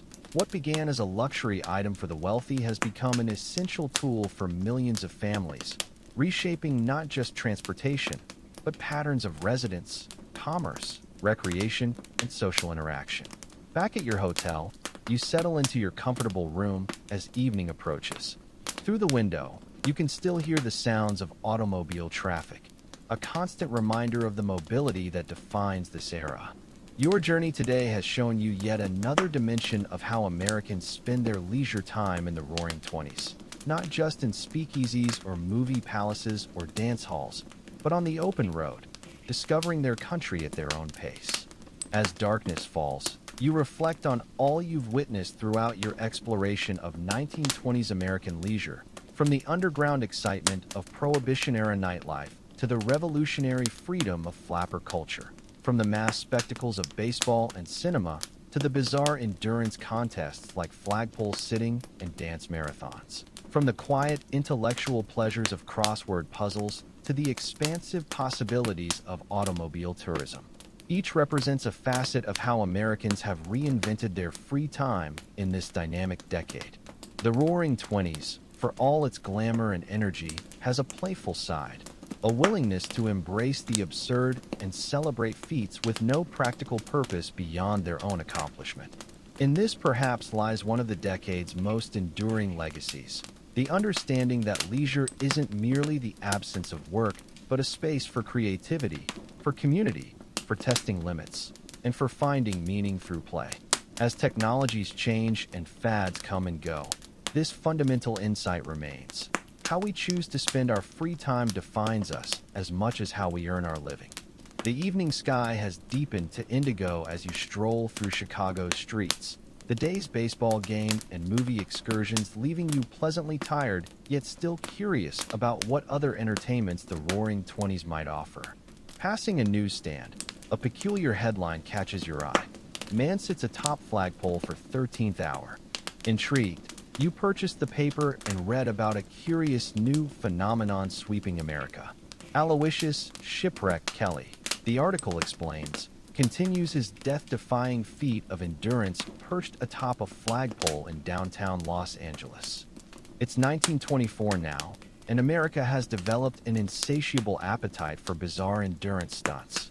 The flagpole-sitting craze is just beginning, a fad that will define the stranger side of 1920s leisure activities. According to the newspaper, this peculiar pastime began when a friend dared former sailor and Hollywood stuntman Alvin "Shipwreck" Kelly to sit atop a flagpole. Kelly, who earned his nickname either from multiple maritime disasters or from being shipwrecked, knocked out, frequently as a boxer, accepted the challenge. The paper reports crowds gathering below the pole, watching in fascination as Kelly maintains his precarious perch. Police have been called to control the growing throng of spectators. Theater owners and businesses are already reaching out to Kelly, offering payment if he'll perform similar stunts to draw attention to their establishments. You fold the newspaper, smiling at the absurdity of it all. The 1920s, it seems, is an era not only of speakeasies, flappers, and baseball heroes, but also of increasingly peculiar pastimes. People are seeking entertainment in the unusual, the extreme, the limits of human endurance. As if confirming your thoughts, you turn a corner and see a large banner stretched across a building in trance. Dance Marathon, Day 3. Contestants still going. Curious, you pay the 25-cent admission and step inside. The large dance hall is dim and hazy with cigarette smoke. The air feels close and warm, thick with the mingled sense of perfume, sweat, and exhaustion. A crowd of spectators rings the dance floor where about a dozen couples shuffle slowly in what barely qualifies as dancing. Most appear to be in a state of near collapse, supporting each other as they move just enough to avoid disqualification. How long have they been at it? You ask a man standing near the entrance. 72 hours straight, he replies, consulting his pocket watch. Started Saturday at 8. Rules say they get a 15-minute break every hour, and they can eat while dancing. Otherwise, they got to keep moving. Dance marathons emerged in the early 1920s as part of America's fascination with endurance contests.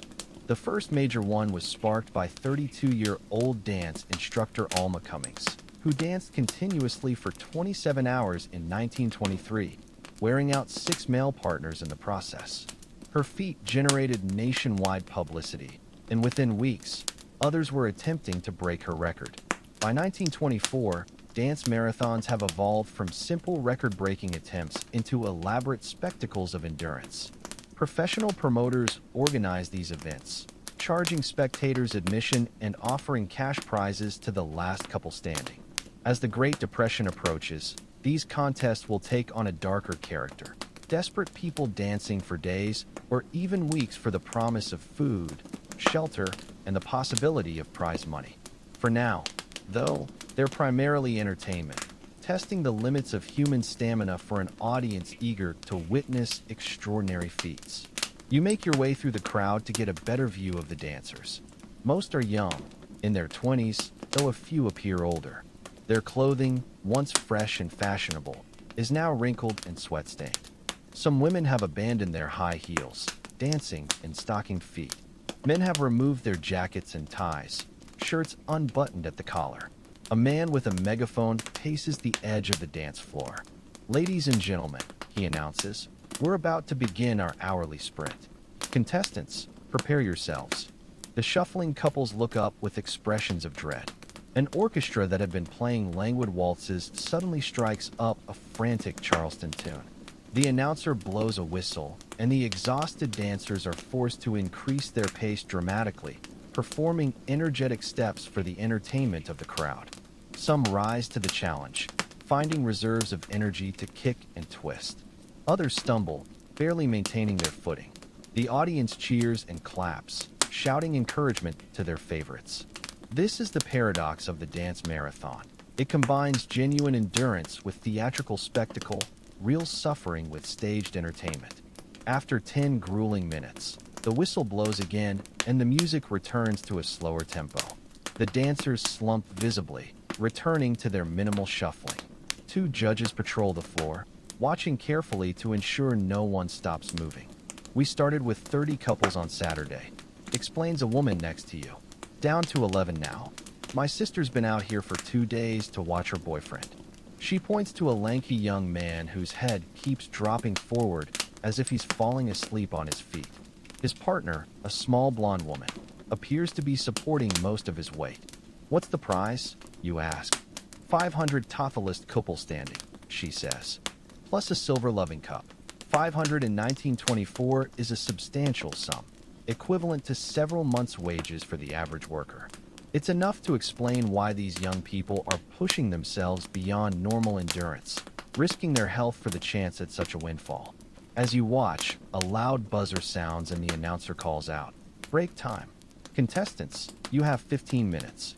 The dancers immediately separate, many collapsing onto cots arranged around the perimeter of the dance floor. Trainers rush in with water, food, and rudimentary medical attention, massaging cramped legs, bandaging blistered feet, offering encouragement.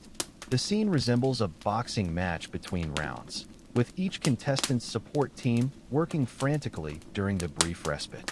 "They're not allowed to lie down completely," someone explains. "Rules say they can only sit on the cots. If they lie down or fall asleep, they're disqualified."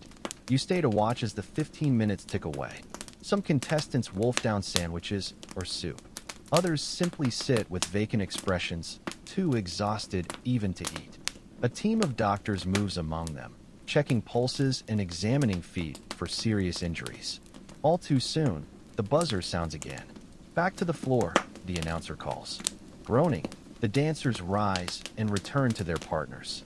The music begins, and the macabre dance continues. Fascinated but somewhat disturbed by the spectacle, you decide to move on. Outside, The evening has fully given way to night. The streets are quieter now, though still lively compared to smaller towns. This is Chicago in the mid-1920s, a city that never fully sleeps, especially since Prohibition drove entertainment underground and after hours. As you walk, you pass a storefront with an intriguing display in the window, ornately carved tiles arranged in patterns alongside elegant wooden racks and counters. A sign announces, "Mahjong sets, just arrived from China. Learn the game sweeping America." Mahjong, you've heard, is the latest sensation in home entertainment. Originally from China, the game was standardized and exported to America by entrepreneur Joseph P. Babcock in 1922. Within just 2 years, it has become a nationwide craze, particularly popular at ladies' social gatherings.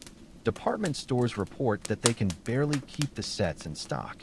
The window display shows various Mahjong sets at different price points, from simple utilitarian versions to elaborate sets with hand-carved ivory tiles in rosewood cases.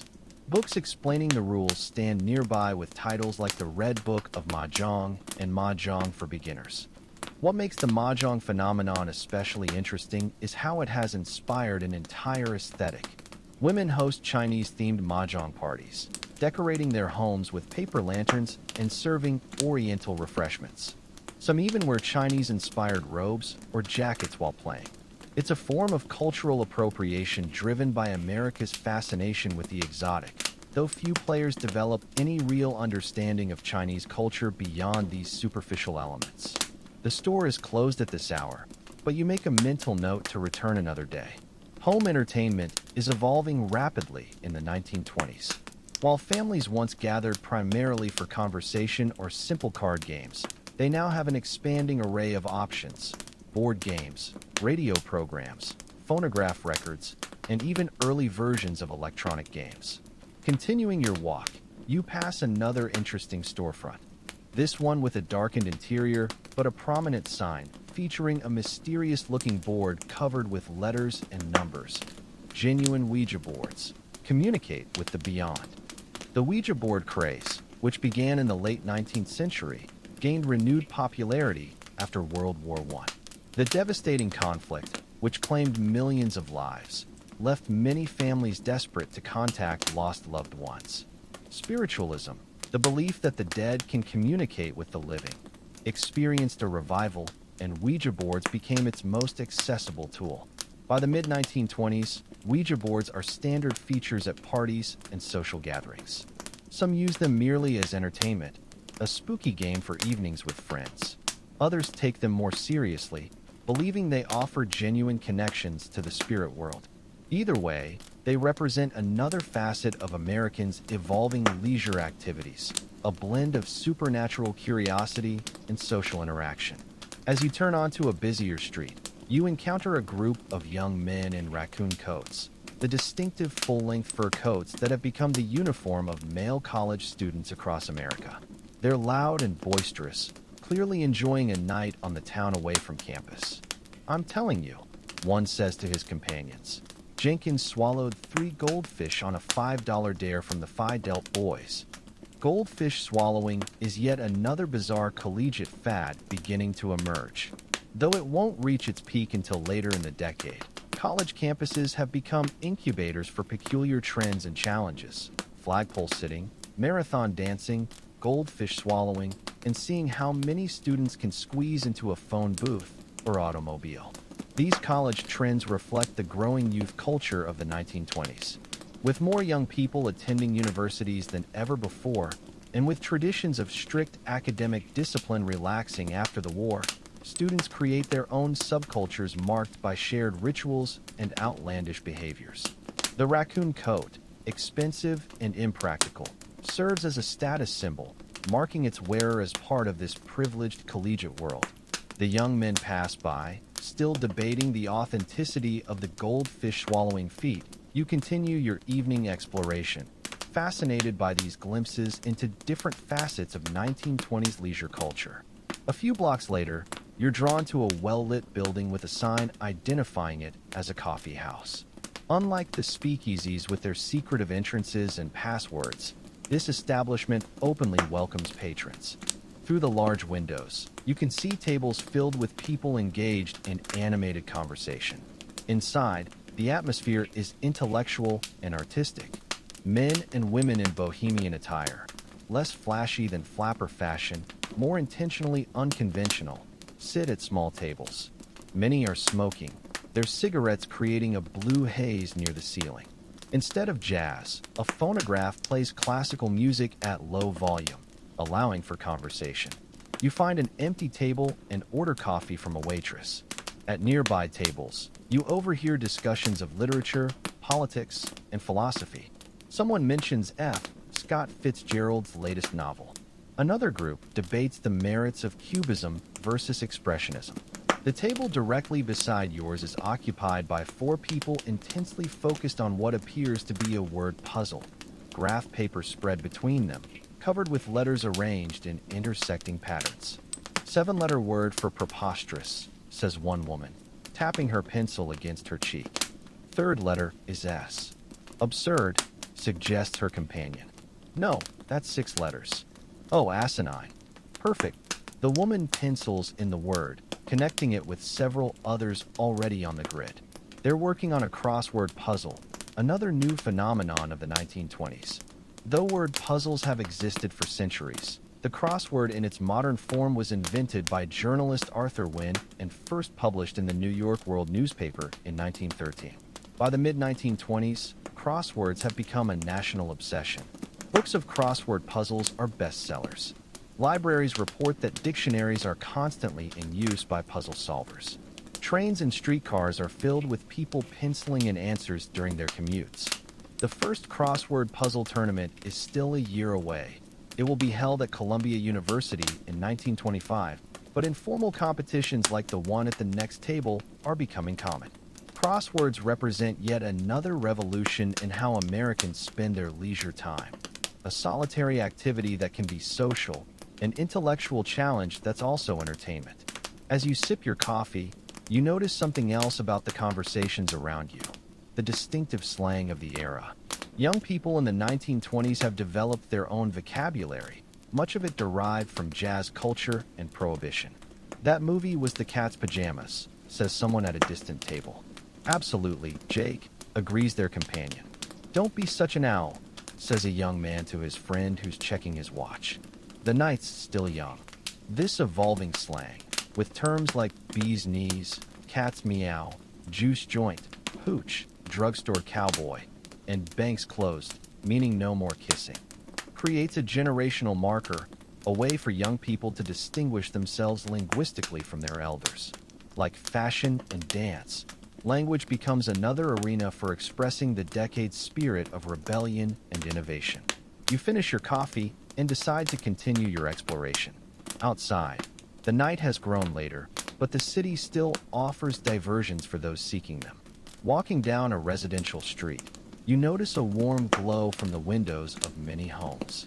In some, you catch glimpses of families gathered around radios, still a novelty in many households, though rapidly becoming essential.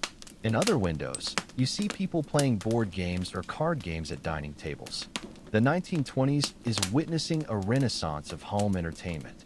Companies like Parker Brothers and Milton Bradley are producing games designed for family play. Monopoly hasn't been invented yet, but games like Sorry, Chinese checkers, and improved versions of older games like chess, checkers, and backgammon are bringing families together around the table. Rounding a corner, you suddenly hear excited shouts and see a crowd gathered in an empty lot between buildings.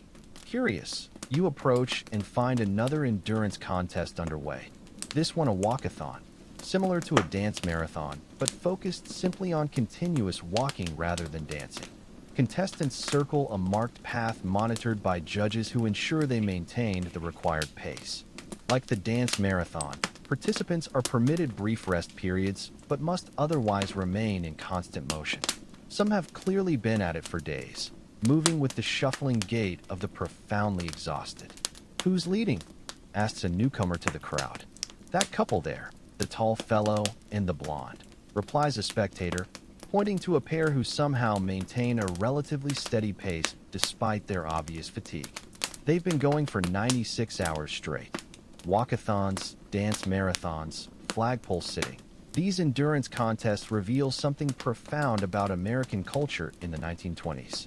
In an era increasingly defined by speed and efficiency, by machines that eliminate human labor, these activities celebrate the opposite, the capacity of human beings to persist, to endure, to continue beyond normal limits. There's something almost defiant about these contests, as if participants are asserting their humanity in the face of mechanization. They can't compete with automobiles for speed or with assembly lines for efficiency, but they can demonstrate qualities machines don't possess: willpower, determination, the ability to suffer and continue. As you watch the walkathon contestants making their endless circuits, you're reminded of the flagpole sitters perched precariously above the streets for days or weeks, the dance marathon participants shuffling across floors and states between wakefulness and sleep, college students swallowing live goldfish or cramming themselves into phone booths, all pushing against normal boundaries, seeking extraordinary experiences in an age that increasingly threatens to make human experience ordinary. The spectators around you cheer as one particularly exhausted couple completes another lap. Their faces show a complex mixture of empathy and excitement. They feel for these contestants even as they enjoy the spectacle of their suffering. It's a paradox at the heart of these endurance contests. They simultaneously celebrate and exploit human vulnerability.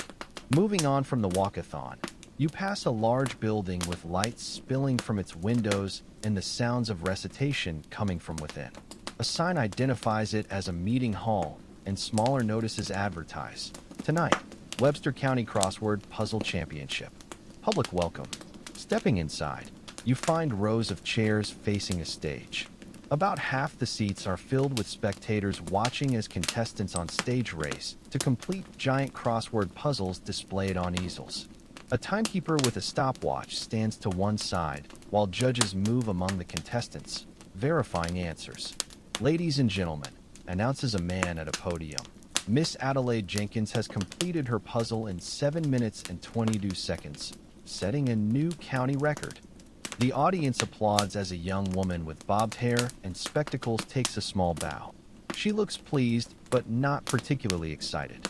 This is clearly a serious intellectual competition rather than mere entertainment. Crossword tournaments represent yet another variation on American leisure in the 1920s.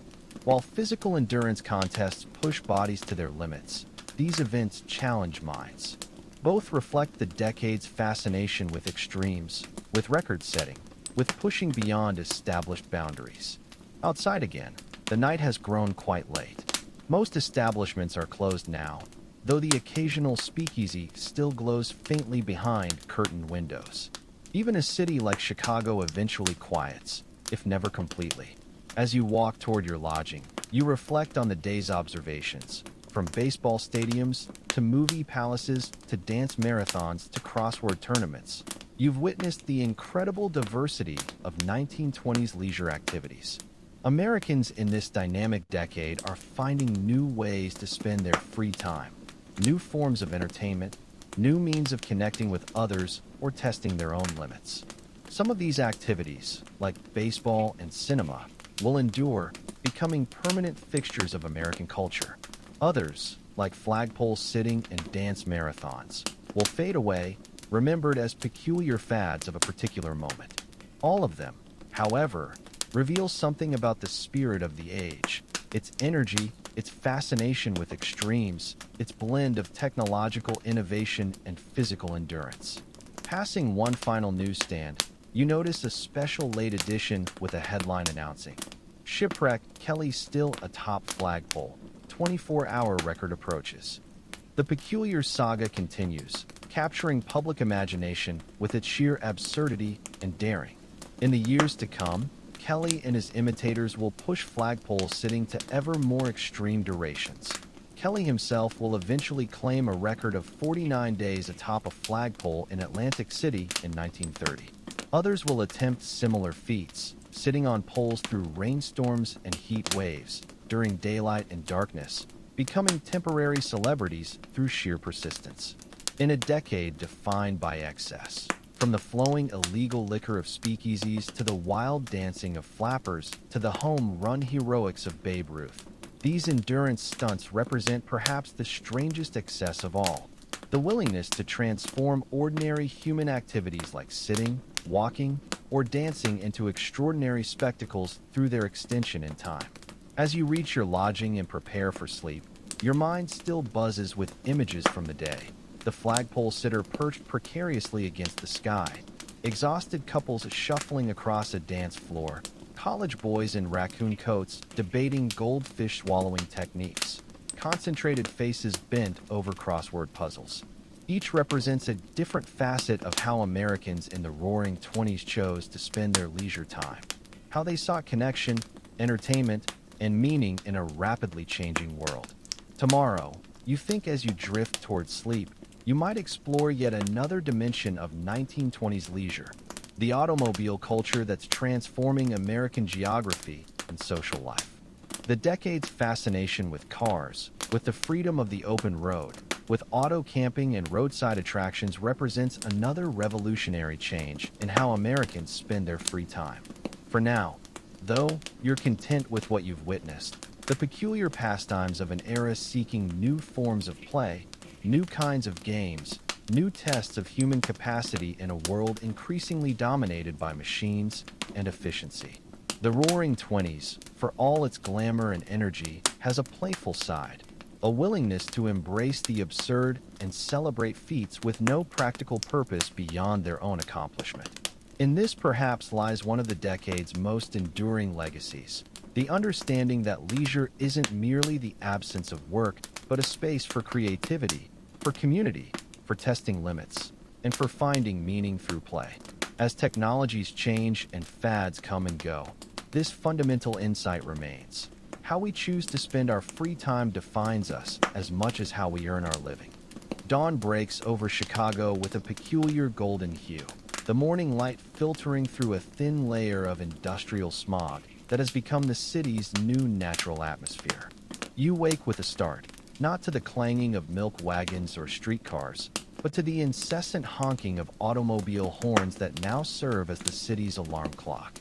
Today's exploration will take you beyond the expected jazz clubs and baseball games into the truly bizarre corners of 1920s leisure, the fads and spectacles that reveal the decade's hunger for novelty at any cost. After a quick breakfast of toast and coffee at a diner where the waitress calls everyone Han, you grab a newspaper whose headline screams: "Marathon dancers collapse after 87 hours. Doctors say they'll recover." The article details how a local couple nearly died attempting to break the world record at a West Side dance hall. Flipping pages, your eye catches a small advertisement. See the human fly scale, the Tribune Tower, 2 p.m. today, free admission. You check your wristwatch, a relatively new fashion for men in the 1920s, and decide this spectacle is worth investigating. By 1:30 p.m., a crowd has gathered around the Tribune Tower, necks craned upward. Hawkers move through the throng selling peanuts, lemonade, and miniature American flags. A man in a striped jacket and boater hat sets up a microphone connected to a primitive amplification system. "Ladies and gentlemen," his voice crackles through the speakers, "prepare to witness death-defying feats of daring as the one, the only, the original human fly climbs this towering edifice, without ropes, without safety nets, using only his bare hands and nerves of steel." At precisely 2 p.m., a slight figure in a skin-tight red costume emerges from the crowd. He bows dramatically, then, to audible gasps, begins scaling the building's ornate facade, finding purchase in minute cracks between stones. The crowd erupts in cheers as he dangles precariously from a gargoyle 20 stories above the pavement. "They say he lost 2 fingers last month in Cleveland," whispers a woman next to you, her voice trembling with equal parts horror and fascination. Human flies were one of the decade's more dangerous fads, daredevils who climbed skyscrapers for publicity or bets. Many were former circus performers or window washers who found they could earn more through stunts than honest labor. Some, like Harry H. Gardiner, the most famous human fly, became minor celebrities, hired by businesses to draw crowds. Others met grisly ends. At least 14 died during climbs between 1920 and 1929. As the human fly reaches the tower's summit, the crowd goes wild. He unfurls a banner advertising a local car dealership before beginning his descent. You slip away before the finale. You've heard enough about the Darwin Awards before their time to know how these stunts often end. Walking toward the loop, you notice posters plastered on every available surface. See the Century of Progress. Chicago's World Fair coming 1933. Though still years away, the fair's publicity machine is already gearing up, promising exhibits that will showcase the marvels of modern science and the wonders of human achievement. The 1920s were golden years for such exhibitions, places where average Americans could glimpse technological wonders like television prototypes, talking films, and even early visions of space travel. Your stomach rumbles, leading you to a cafeteria-style restaurant where the menu offers something called a club sandwich, a relatively new invention that's becoming wildly popular. As you eat, you overhear two businessmen discussing the latest investment craze.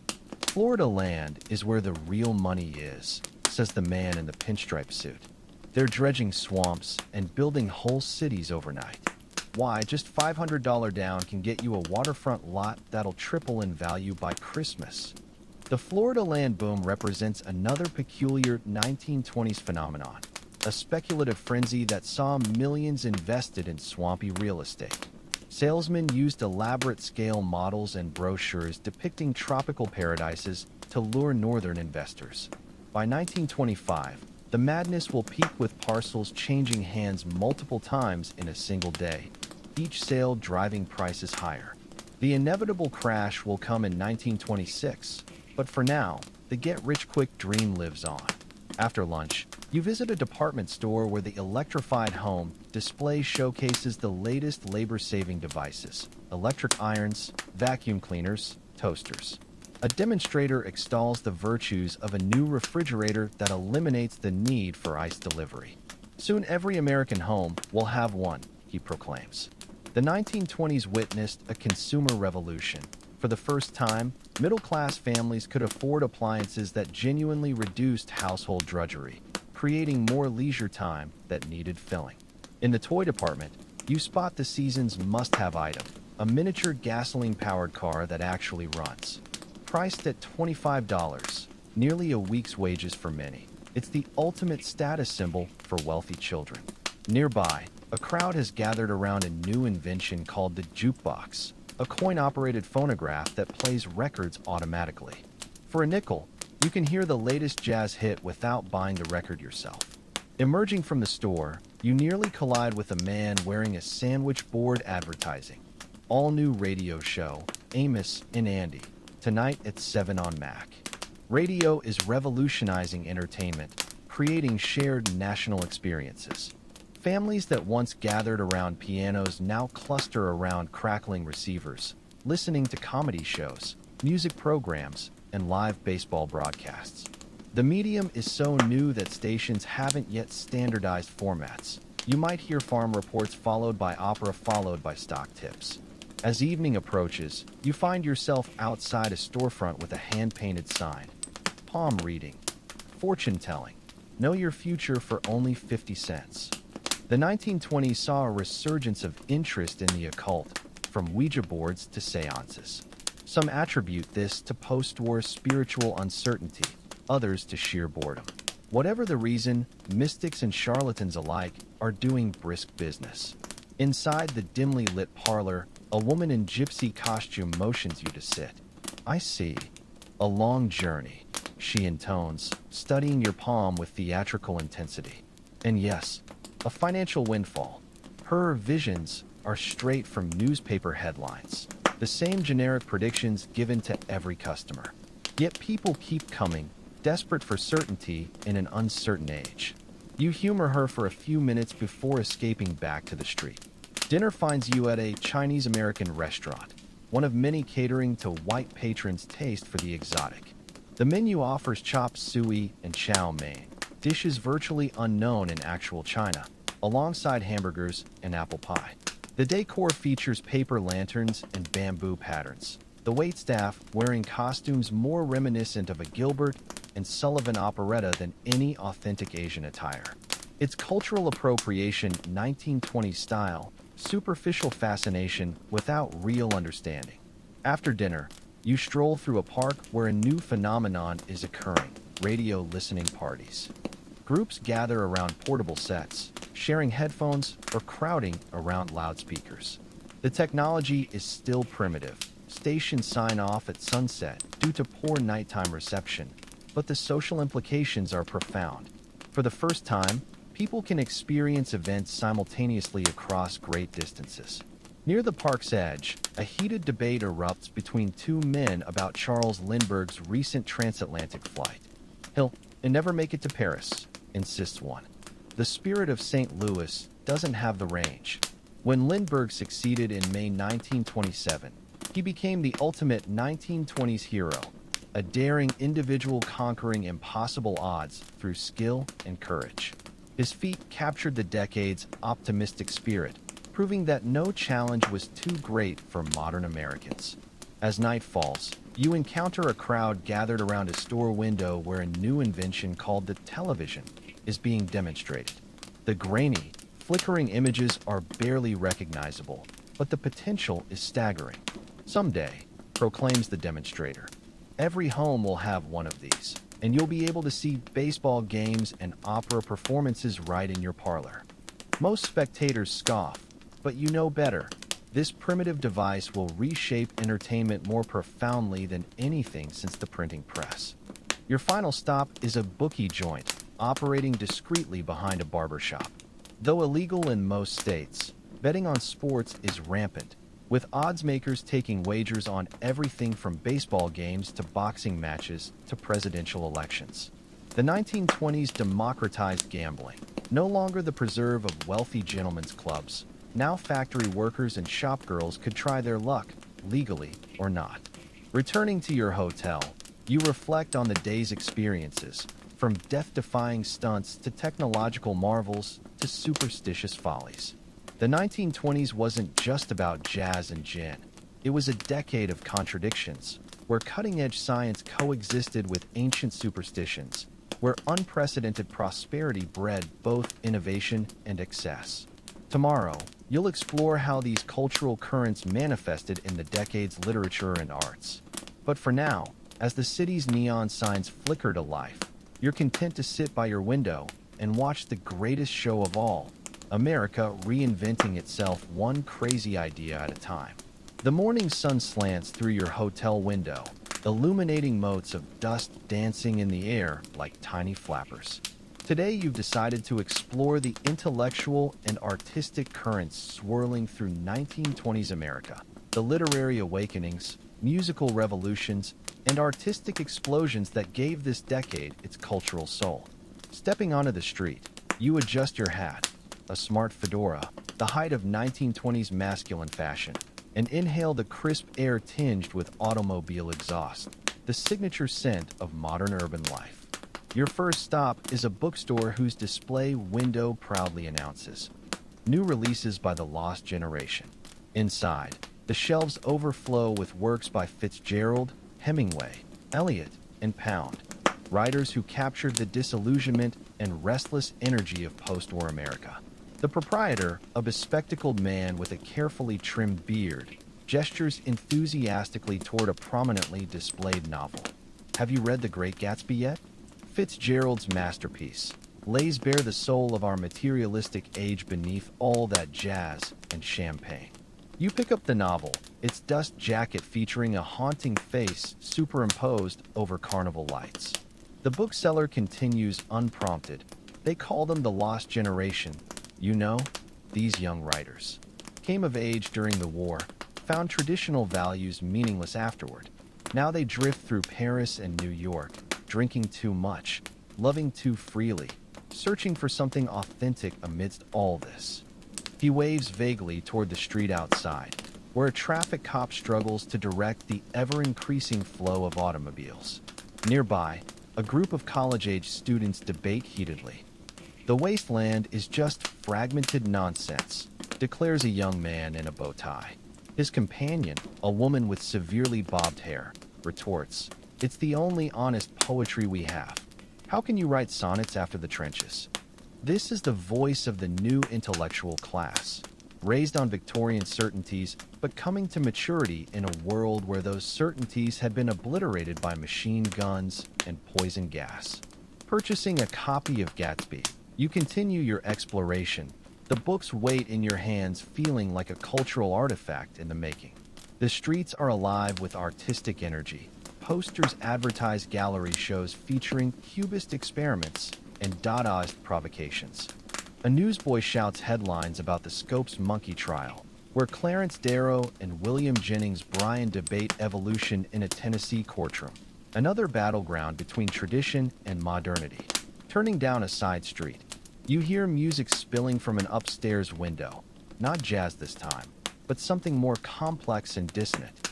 Following the sound, you find yourself at an avant-garde music society where a small audience listens intently to a string quartet performing a composition by a young Aaron Copland.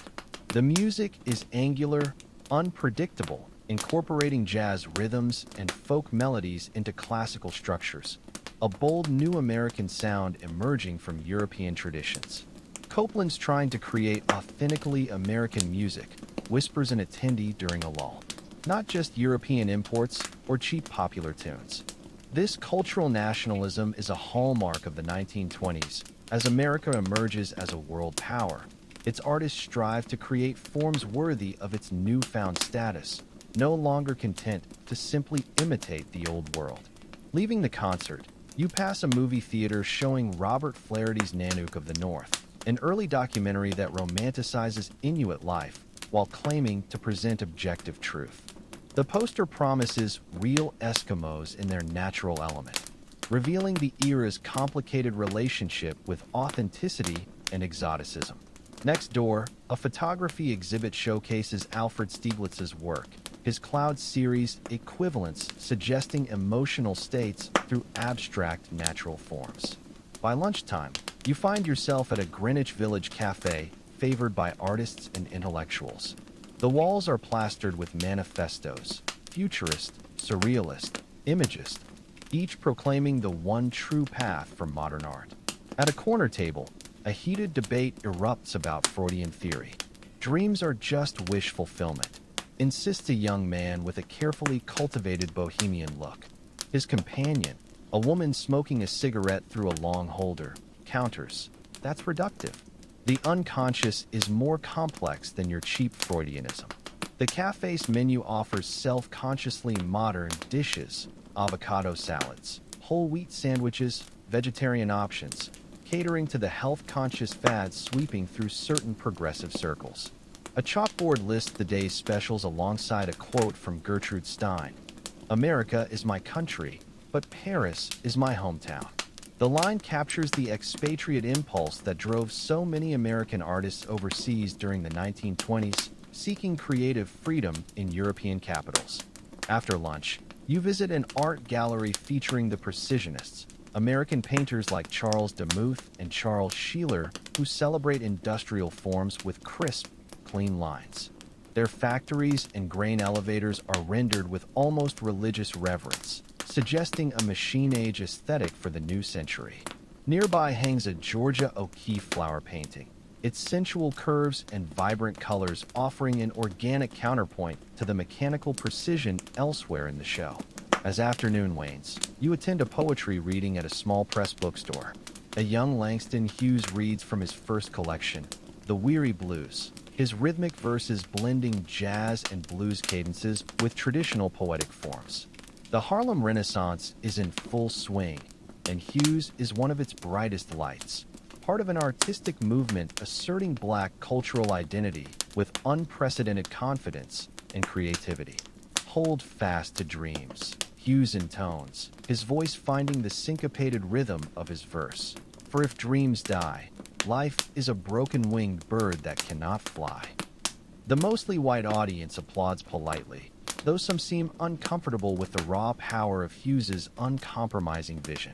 After the reading, a spirited discussion breaks out about the role of racial material in art, some praising Hughes's authentic voice, others suggesting he transcend his blackness to achieve universal appeal. As evening falls, you make your way to a speakeasy where jazz history is being made. The club is small and smoky, the air thick with the smell of bootleg liquor and sweat. On stage, a young Louis Armstrong is revolutionizing trumpet playing with his soaring improvisations. His Hot 5 recordings will soon spread this new musical language across the country. Improvisational, personal, bursting with creative freedom. The music is raw and immediate, a world away from the polished dance bands playing at fancy hotels. Between sets, you overhear musicians arguing about selling out. Those society gigs pay the rent, says a saxophonist, but they want the same damn songs every night. No room to really blow. His companion nods. White folks just want that jungle music, don't care about the art. The tension between commercial success and artistic integrity is nothing new, but in the 1920s it takes on special urgency as black artists navigate the line between authentic expression and white audience expectations.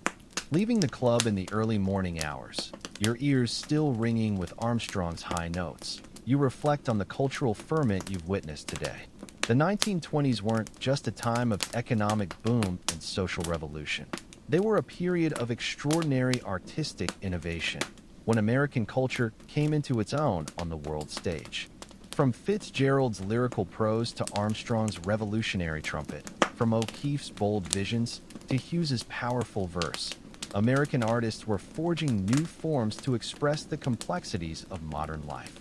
Tomorrow, you'll explore how these cultural currents played out in everyday life, the fashions, fads, and fantasies that defined the roaring 20s for ordinary people.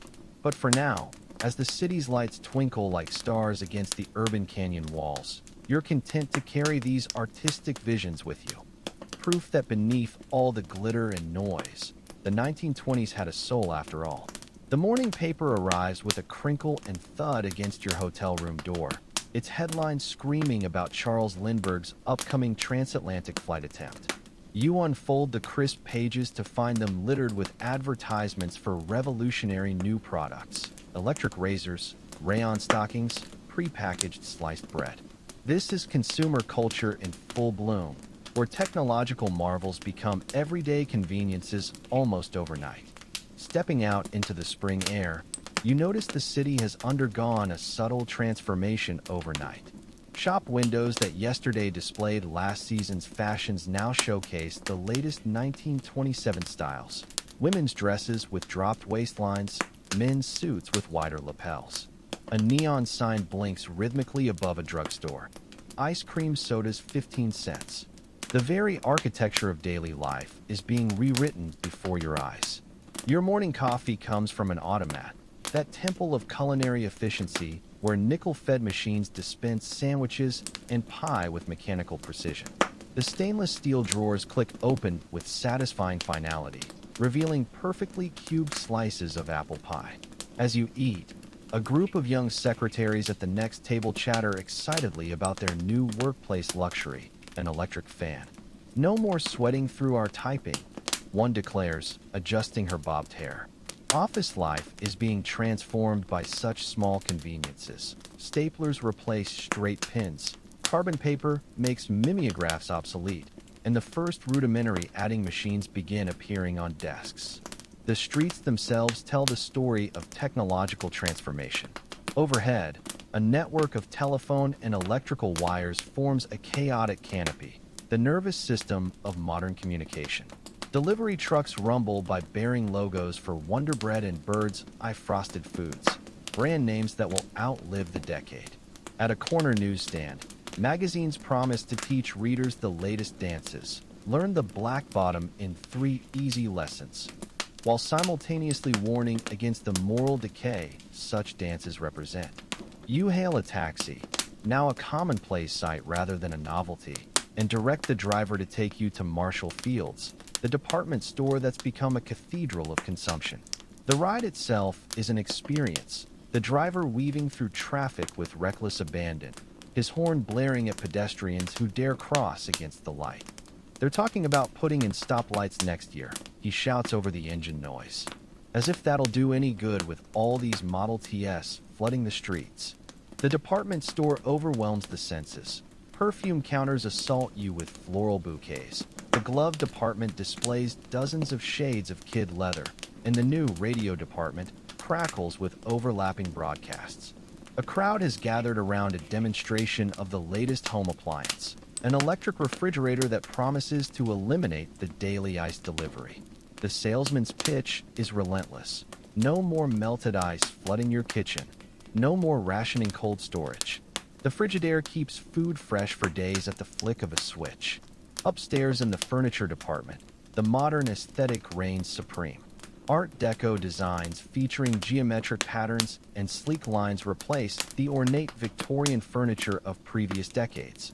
A saleswoman demonstrates a revolutionary new piece, the divan, a backless couch that allows women to recline without wrinkling their dresses or musing their newly bobbed hair. Perfect for those tired moments after doing the Charleston, she declares, executing a playful little dance step. Lunch finds you at a soda fountain where the menu offers curious new concoctions. The banana split and hot fudge sundae have recently emerged as national obsessions. The soda jerk behind the counter performs his duties with theatrical flair, flipping metal shakers and catching glasses behind his back. Try our new Diet Cola, he suggests with a wink. All the fizz without the sugar, perfect for keeping your figure. The 1920s obsession with slim silhouettes has spawned an entire industry of weight loss products, from grapefruit diets to reducing soaps that promise to melt away fat. As you eat, a delivery boy wheels in a strange apparatus, a metal cabinet with glass doors. It's a Crosley radio, the manager announces proudly. We'll have music with our meals starting tomorrow. The staff gathers around as he plugs in the set, fiddling with the dial until a tinny jazz band emerges from the static. Several patrons begin tapping their feet unconsciously. The soundtrack of modern life has found another venue. The afternoon finds you at a travel agency where posters beckon with promises of exotic escapes. Cruise to Havana, $120 all-inclusive, shouts one, depicting carefree flappers dancing with Latin lovers. See the California coast by automobile, urges another, showing a happy family picnicking beside their roadster. The agent, a dapper man with a pencil-thin mustache, explains the latest trend, the auto vacation. Families are taking to the roads like never before, he says, spreading out maps marked with the growing network of numbered highways. Why? Just last week I booked a trip for a dentist and his wife to drive all the way to Yellowstone. He shows you brochures for auto camps, the precursors to motels, where travelers can pitch tents or rent rustic cabins along major routes. Some even offer community kitchens and hot showers for road-weary tourists. The most luxurious promise, electric lights and laundry facilities, amenities that would have been unthinkable for casual travelers a decade earlier. As evening falls, you attend a demonstration of the latest home entertainment technology, the orthophonic Victrola. The salesman crows about its scientifically designed horn that produces richer tones than previous models. He plays a record of Enrico Caruso, and the opera singer's voice fills the room with startling clarity. No more tinny sound, the salesman declares. This machine reproduces the full range of human hearing. Several audience members rush to place orders at the astronomical price of $250, nearly 3 months' wages for the average worker. Dinner is at a theme restaurant called the Pirate's Den, where waiters dressed as buccaneers serve rum cocktails in ceramic skulls. The decor is a riot of fake treasure chests and fishing nets, the menu offering Jolly Roger ribeyes and scurvy chicken. Such gimmicky establishments are becoming popular as restaurateurs compete for customers with disposable income and a taste for novelty. After dinner, you stroll through a residential neighborhood where the glow of radio dials shines from living room windows like fireflies. Through open windows come snippets of programming. A baseball game here, a comedy show there, the occasional burst of classical music. The radio has begun its conquest of American domestic life, transforming how families spend their evenings and how information spreads through society. At a park bandstand, a crowd has gathered for a free concert by John Philip Sousa, the aging March King, who still tours relentlessly at 72. His band plays familiar patriotic tunes, but the younger members seem restless. You catch glimpses of jazz riffs sneaking into their playing when Sousa isn't looking. After the concert, you overhear two musicians arguing. "We should be playing hot jazz, not these moldy old marches," whispers the trumpeter. His older companion shakes his head. "People want what they know. This stuff puts food on the table." Your walk back to the hotel takes you past an appliance store where a curious crowd has gathered around a flickering blue light in the window. Peering through the glass, you see one of the first public demonstrations of television. The image is tiny and indistinct, just a man's face mouthing silent words, but the potential is staggering. "Someday," announces the demonstrator, "you'll be able to see the World Series live in your own home." Most spectators scoff, but a few press their noses against the glass, captivated by the ghostly glow. In your hotel room, you flip through the latest issue of Time magazine, founded just 4 years earlier, but already shaping how Americans understand current events. The pages are filled with stories of technological marvels and cultural shifts, frozen foods, talking pictures, air conditioning. Each promises to remake some aspect of daily life, contributing to the pervasive sense that the future is arriving faster than anyone can process.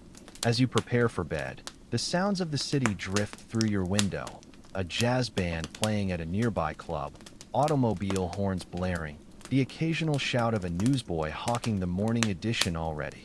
The night is alive with energy, the streets never fully empty in this new 24-hour world America is inventing. Tomorrow will bring new wonders. Perhaps a visit to a beauty parlor to see the latest permanent wave machines, or maybe an excursion to see the construction of the new skyscraper going up on Michigan Avenue.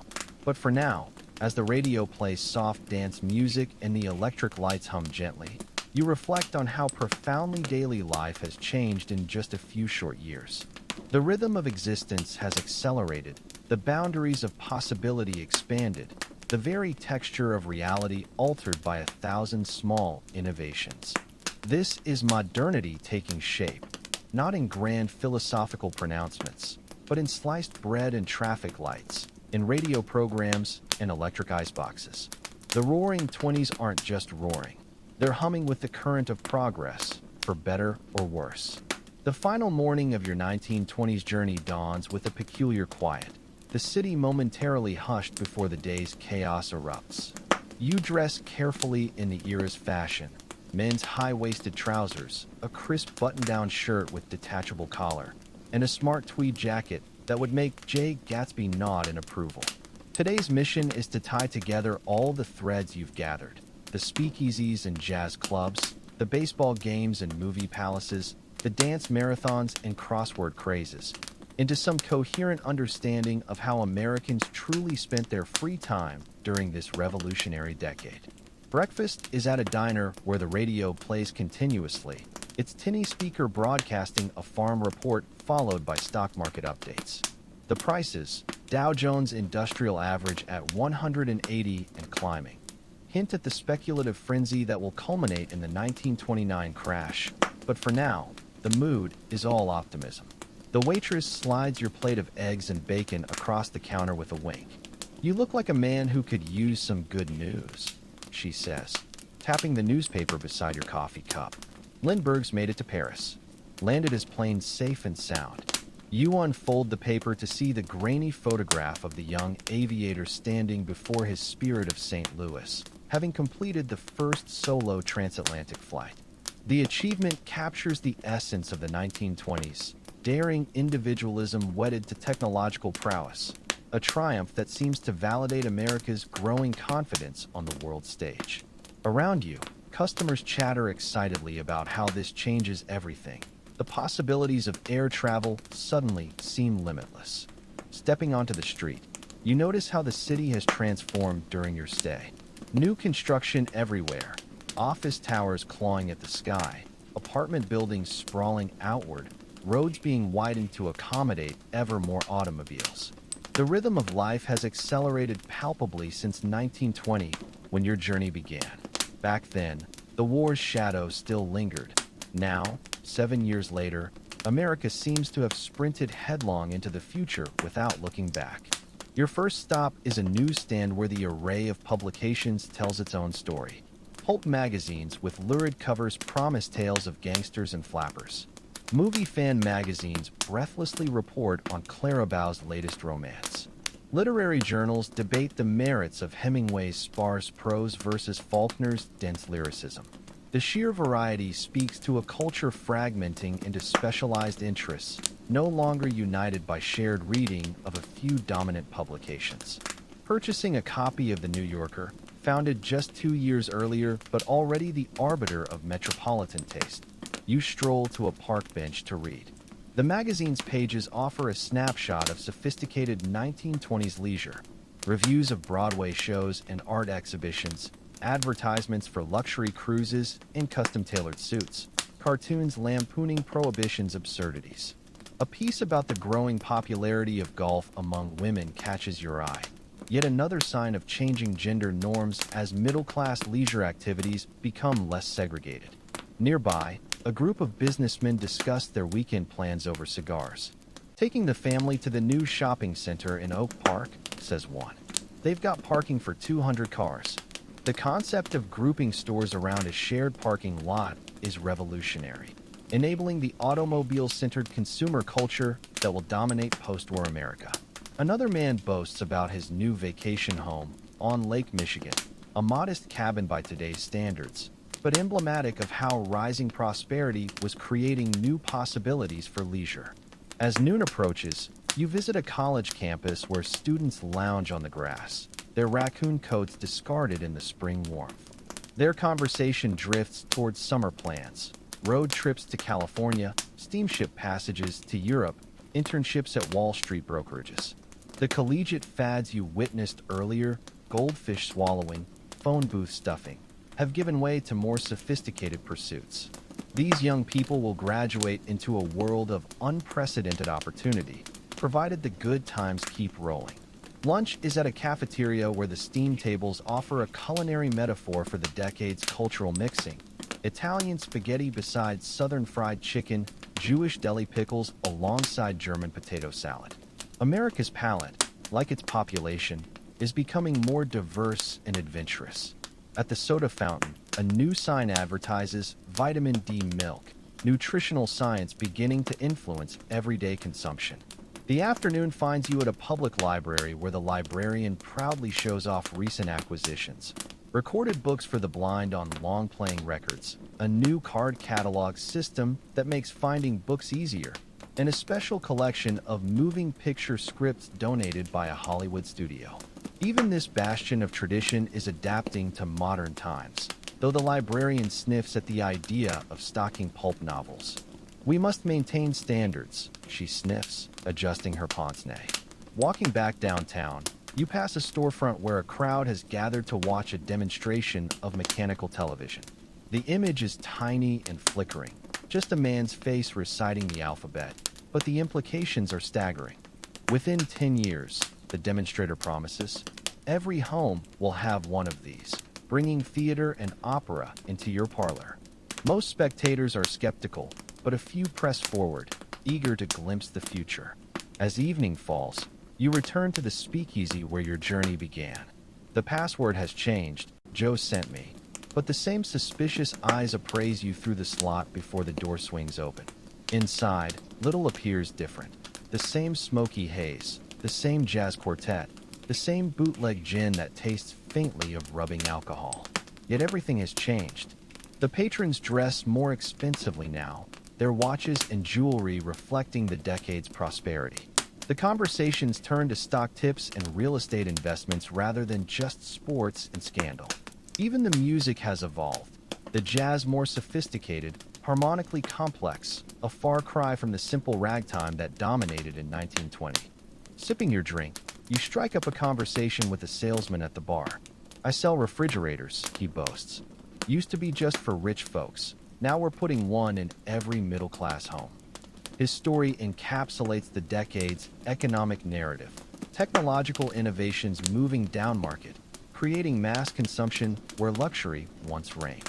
He pulls out photographs of his family, his wife in a knee-length dress, his daughter with bobbed hair, all posing proudly beside their new car.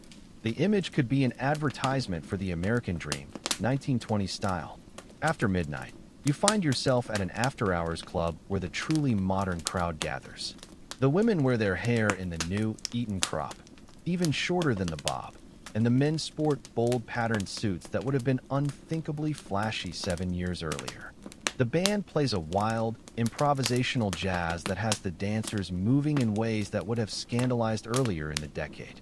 Here, at the cutting edge of 1920s culture, you can already glimpse elements that will define the 1930s: the sophistication, the world weariness, the subtle darkening of mood beneath the surface gaiety. As dawn approaches, you walk back to your hotel through streets that never fully sleep anymore. Delivery trucks rumble toward markets. Street cleaners hose down sidewalks. Newsboys begin gathering for the morning edition. The city has become a 24-hour operation, its rhythms dictated by commerce and entertainment rather than the rising and setting sun. In your room, you pack your few belongings: the clothes, the souvenirs, the stack of magazines and playbills that document your journey. Outside the window, the first true skyscrapers claw at the pinkening sky, their steel frames embodying the decade's soaring ambitions. The 1920s aren't over yet. The crash is still 2 years away, the depression beyond that. But already the seeds of change are visible if you know where to look. What have you learned about how Americans spent their leisure time during the Roaring Twenties? That it was a period of unprecedented experimentation and liberation, when old constraints fell away and new possibilities emerged with dizzying speed. That technology and prosperity created opportunities for enjoyment that previous generations couldn't have imagined. That beneath all the glitter and noise, people were grappling with profound questions about identity, community, and the meaning of modern life. Most of all, you've learned that the 1920s weren't just one thing. They were many things simultaneously. The decade of Prohibition was also the decade of the speakeasy. The era of Victorian repression gave way to the age of the flapper, but both coexisted in uneasy tension. Technological wonders like radio and automobiles created new forms of connection even as they eroded older community bonds. For every American dancing the Charleston, another was sitting quietly with a crossword puzzle. For every fan cheering Babe Ruth, another was engrossed in Faulkner's experimental prose. As your train pulls out of the station later that morning, you watch the city recede through the window. Its energy, its contradictions, its sheer vitality encapsulated in that final glimpse of the skyline. The 1920s American experience, you realize, was ultimately about possibility. The thrilling, terrifying sense that everything was up for grabs, that traditions could be cast aside, that the future was there to be invented. The ways Americans played during this decade revealed just as much about their national character as how they worked, perhaps more. The train accelerates, its whistle blowing, carrying you toward whatever comes next. Behind you, the Roaring Twenties continue their headlong rush toward destiny. Ahead lies uncertainty, crash and depression, war and renewal. But for this fleeting moment, suspended between past and future, there is only the rhythm of the rails and the memory of 1,000 nights filled with music and laughter and the endless American capacity for reinvention.